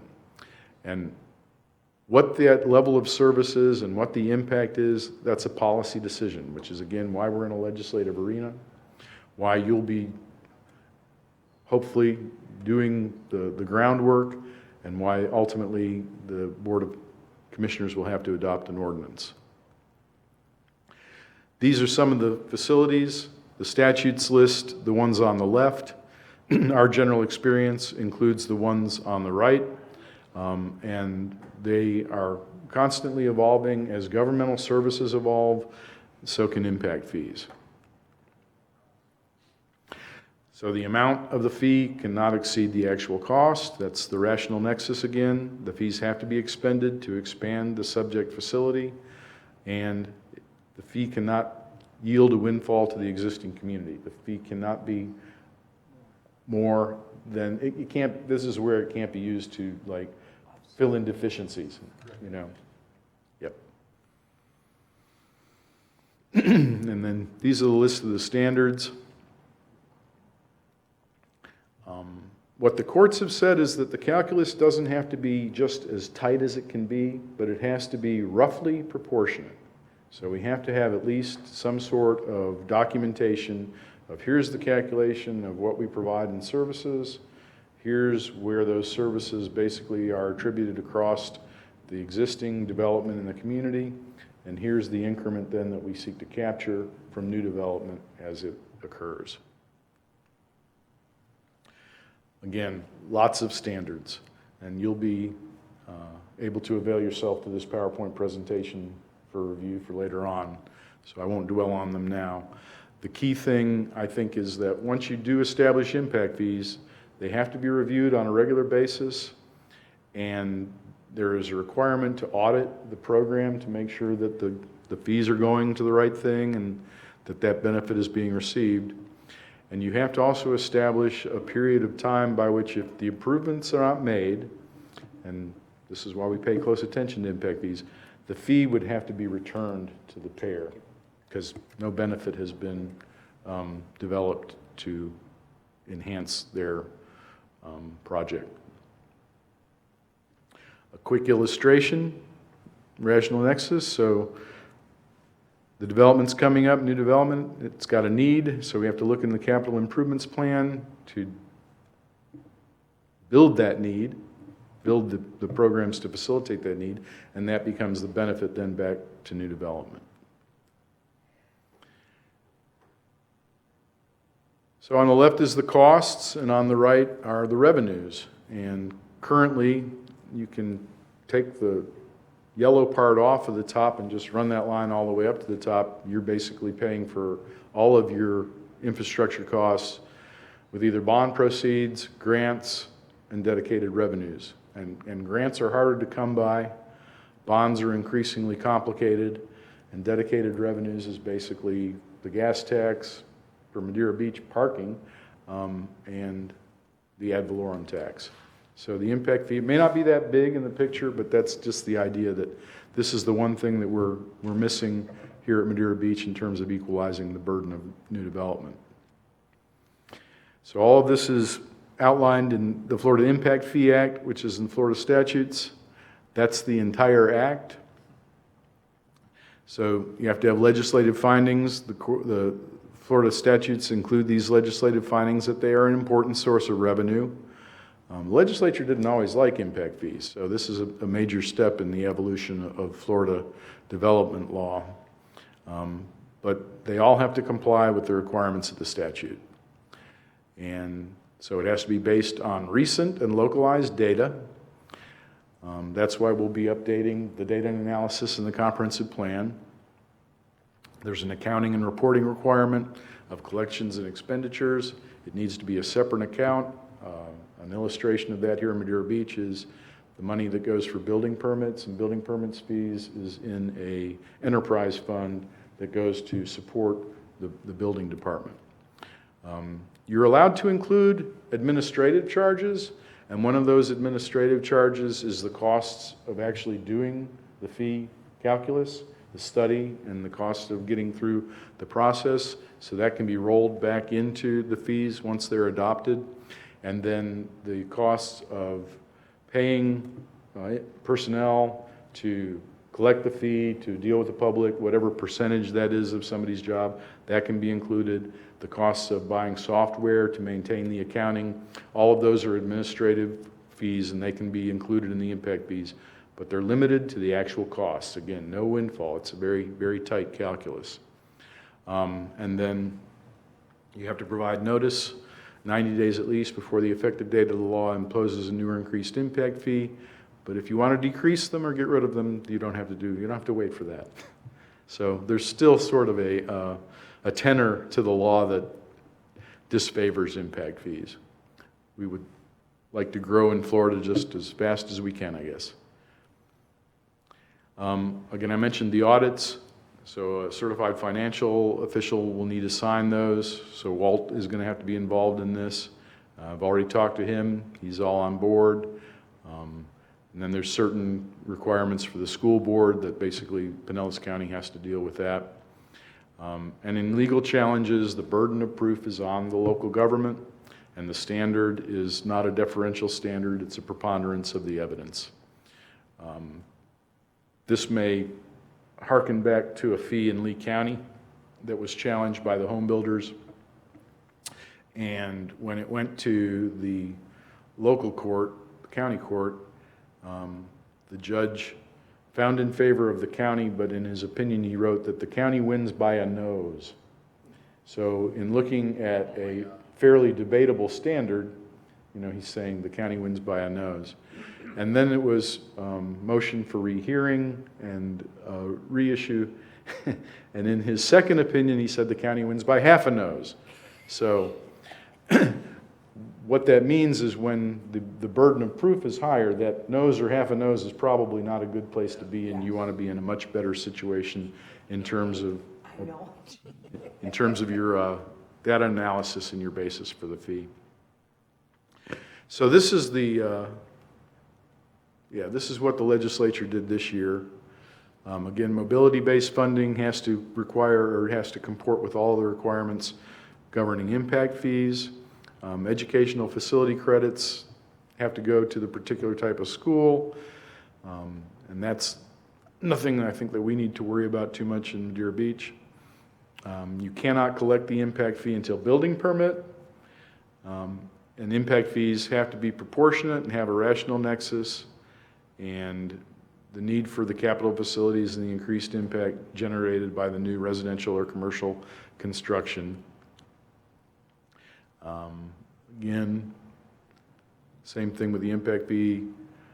Local government must specifically earmark the funds collected. Again, these are all the standards. They're just now in the Florida statutes. May not be used to pay for existing debt. Again, that's that deficiency aspect. unless the expenditure is reasonably connected to and has a rational nexus with increased impact generated by new residential or non-residential construction. So to the extent that you have bonds out there, I'm not hopeful, but we will look at them to make sure that if there's any sense that this is going to provide benefit to redevelopment, new development, we'll try and capture that in terms of drafting the impact fee ordinance. You have to give credits for any contributions for public education facilities. So if a developer donates a parcel of property for a school in the future, that becomes a credit. I don't think that's basically an issue here. If a developer were to do some improvements in the roadway or to provide improvements to a park, there would be an opportunity for some impact fee credits. Again, on a dollar-for-dollar basis and at fair market value. And if you increase the amounts of your impact fees, so you're looking at your impact fees on a regular basis, updating them, and if you increase the amounts of these impact fees, if there's any credits out there, those credits kind of run along and have the full benefit of when they were issued. But it doesn't operate retrospectively, so this is only in terms of going forward. Not a big consideration for you now, but in the future, something that you'll have to keep in mind. And in an action challenging an impact fee, again, the court can't use the deferential standard. The government has the burden of proof. They extended that this year. That was there before, but they extended that this year to public education facilities to make sure that there was no confusion that the same applied to schools as applied to any other impact fee. And you can waive fees for affordable housing, but that doesn't apply to water and sewer connection fees. And that's the Impact Fee 101. So if we can get the lights, I'll take any questions. I got a question for you. Yes? Has there been any forecast on what the actual amount of impact fees may be on an annual basis? For Madeira Beach? Yeah. No. Because it seems like this is going to be a giant task. It's going to be a pretty big task. Is it really worth it? And I can answer some of that. I got the agreements for these two large buildings, They're done. but they're not occupied. It Doesn't matter. The development agreements are done. Their building permit has been issued. But inside, I got each one of them right here. There's one of them has 900 and, put on my glasses. Those impact fees, one's 907,000. Could you speak into the microphone? It's on the, sorry, thank you. The one, we have two of them. One of them is 907,000. The other one is 1,192,000. So yes, that's just two buildings. We can't, But I haven't looked at those agreements, and because you have no impact fees, my guess is that those impact fees are calculated to go to Pinellas County for mobility. Well, it talks about, you're gonna read them eventually. I will, Yeah, yes, sir. But it also says, it also speaks to the fact that they're paying the city. It says that the developer shall pay to the city. Okay, it doesn't say Pinellas County. As follows, subject to credits, blah, blah, blah. But anyway, yes, there are development agreements existing.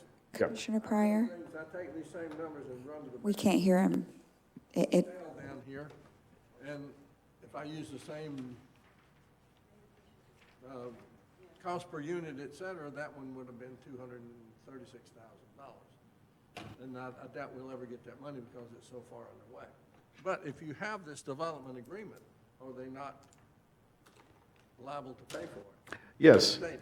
yes, but it's not an impact fee under an impact fee program. Right. It's an exaction that was negotiated, Yes, part of the development agreement. yeah. And because I don't know the specifics, I really can't answer. I can only speculate, and I hate to do that. Well, let's don't speculate. Okay. Okay, let's don't do it right now. But in terms of crafting an impact fee ordinance and then going back to development that's already come out of the ground, that's already gotten building permits, that's not going to happen. Right. The conditions of the agreement govern whatever's going to happen there. So if you would like, Madam Chair, we can return you to your regularly scheduled, Jerry. and I'll stay here. By the way, in case you were wondering. I bet they are. But this keeps you. But these are pretty They nice. keep you awake, though. I mean, they could be folding chairs, you know?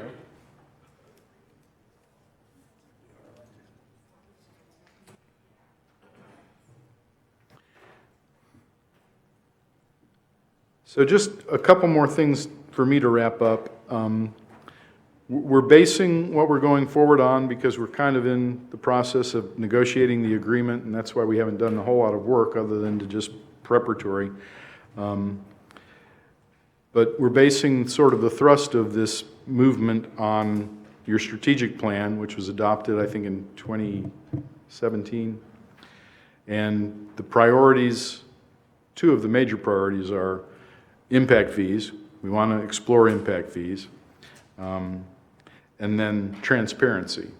So we want to involve the public in anything we're doing with regard to impact fees.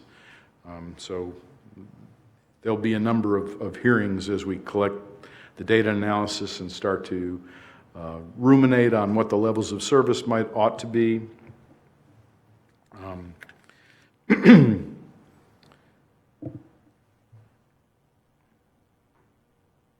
And the other thing that we want to do is try and schedule some things. And one of those is planning officials training. So the legislative stuff that I went over, and even the Impact Fee 101, that's sort of the stuff that we cover, but there's the full spectrum of what your responsibilities and the elected officials' responsibilities are. We recommend that anytime there's an election or new appointments, it's good to go through this stuff because there's a lot of plates that you guys have to keep spinning to stay out of trouble. Sunshine law, it just goes on and on. So we want to schedule that, and generally, my understanding is that you meet at 6 o'clock. The planning officials training, if it's done the way we have developed it, it's basically a day-long training. But we've done it a number of different ways, and we can break it up and do like a component at each one of your planning commission meetings for maybe 3 months or something like that. That's whatever is most amenable to you. We can accommodate that. I hope that we'll be seeing a lot of each other, and I hope that it's a good relationship as we go forward. So we can break that up so that you're not spending an entire day, which would probably start, at 9 o'clock in the morning, and that's not always easy for everybody to do. And staff probably doesn't want to do that either. But a couple hours each commission meeting, or maybe even just an hour and a half, we can cover that. And then the key thing I think is important is that you be thinking about capacity enhancements. Where is there a need for something that is already existing, and also about innovative municipal services. What are things that we can do for Madeira Beach going forward the next 10 years or so that, are needs that aren't being met, are newly evolved conditions that we haven't addressed. I throw out the idea of autonomous vehicles just because it's coming, and it's something that we need to think about. It may not be the thing that we focus on here, but, there are opportunities. Many communities are doing fiber optic lines, that's a municipal service. Broadband, a number of different things that you can consider. And as we look at new technologies, with no impact fee program and no new technology, you're at a ground zero. So you can propose the new municipal services with an impact fee in place to get new development to pay for its fair share right off of the bat. With your existing municipal services, we have to look at, do we want to improve these to some extent? And if we do, we have to make sure that there's a dedicated funding source to cover the existing population and then collect the impact fee from new development and the new folks who are moving in. And I think that's pretty much all I wanted to cover tonight. So I'm happy to entertain any questions, and I hope you have a couple.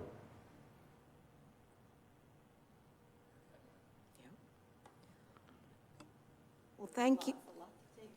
I know. Thank you, Jerry. This is the beginning of a long and friendly relationship. Reminds me of Casablanca. I was kind of thinking of that, yeah. Okay. Thank you. So then we will hear what's going on about We'll- meetings and stuff from, We'll get with staff and start Sure. doing some scheduling, and I'm guessing that you'll probably be receiving some emails in terms of, how do we do that? But we'll try and plan it around your regularly scheduled meetings. And I think that will serve us well until we get toward the end of fall, October, November, depending on our progress, because we can be deliberative and we can be nimble. It just depends. Maybe we'll be both. But in terms of doing the municipal engagement, community engagement, bringing people in, because, I don't have all the answers. I'm guessing that you folks don't believe you have all the answers. But if we can get the community involved, they may come up with innovative ideas that we haven't thought of, and all of that can be hashed out and formalized into a recommendation. And once we have that sort of basis of where we might be going in the future, then we can actually do the study and put together the data and analysis to underpin the impact fees that then go forward for the board to adopt. may I just ask my fellow commissioners, if we do have this around meeting time, would you be more in favor of coming earlier than staying later? I mean, do we have a consensus? Why don't we see? Are you late? I think it depends on how many issues we have to go over in the meeting, and I don't know that we know that in advance. Well, I was kind of going according to your suggestion, maybe a couple hours to break it up instead of a full day, so maybe 2 hours or something. Well, I think what Commissioner Turns is saying is what the other agenda is going to be, what other cases you might have Oh, to the deal with. regular plan. Yeah, Oh, so, okay. if it's not a heavy agenda, then, and I mean, we kind of know that in advance, don't we? Yeah, we usually know that in advance, Yeah. about a month. Yeah. So we can schedule that. I guess what might be helpful is if you have a window of time that you don't Yeah. want to exceed, then we can kind of plan around that in terms of scheduling the agenda. But if you did want to start earlier, if that's a consensus, that might be a helpful. Setting an earlier start time is fine with me. I don't know Roger. what everybody else's work schedule You looks okay? like, but I don't care, anytime. Gosh, what agreeable guys. I mean, if we did Okay. everything, if we started at 4:30, say, and then that would get us an hour and a half till 6 o'clock. Yeah. And then whatever our agenda is our agenda, and for the Yeah. meeting, we don't have to worry about it so much. And we'll work with staff to manage that and make sure it Perfect. doesn't exceed 3 hours. Is that a reasonable amount of estimated time? Because you can never predict how long these things will go, but we'll try and keep your meetings to 3 hours with an early start to do some of the planning officials training. That'd be great. Suits me. Okay. Thank you, Jerry. You're very welcome. Thank you. I appreciate the time. All right, next meeting scheduled for September 9th, and I talked to Jenny today, nothing on as yet for the planning, just looking back at some of these items. Exactly. I But was no about to new- say, like okay, the so it might C4 marine, so that'll come Perfect. most likely in September. And Perfect. keep you in the loop. Okay, guys? Yeah. Madam Thank you. Chairman, I move we adjourn this meeting. Let's go. We're done. 8. Oh, I don't need a second for that, for adjournment. We used to just say meeting adjourned. Yeah.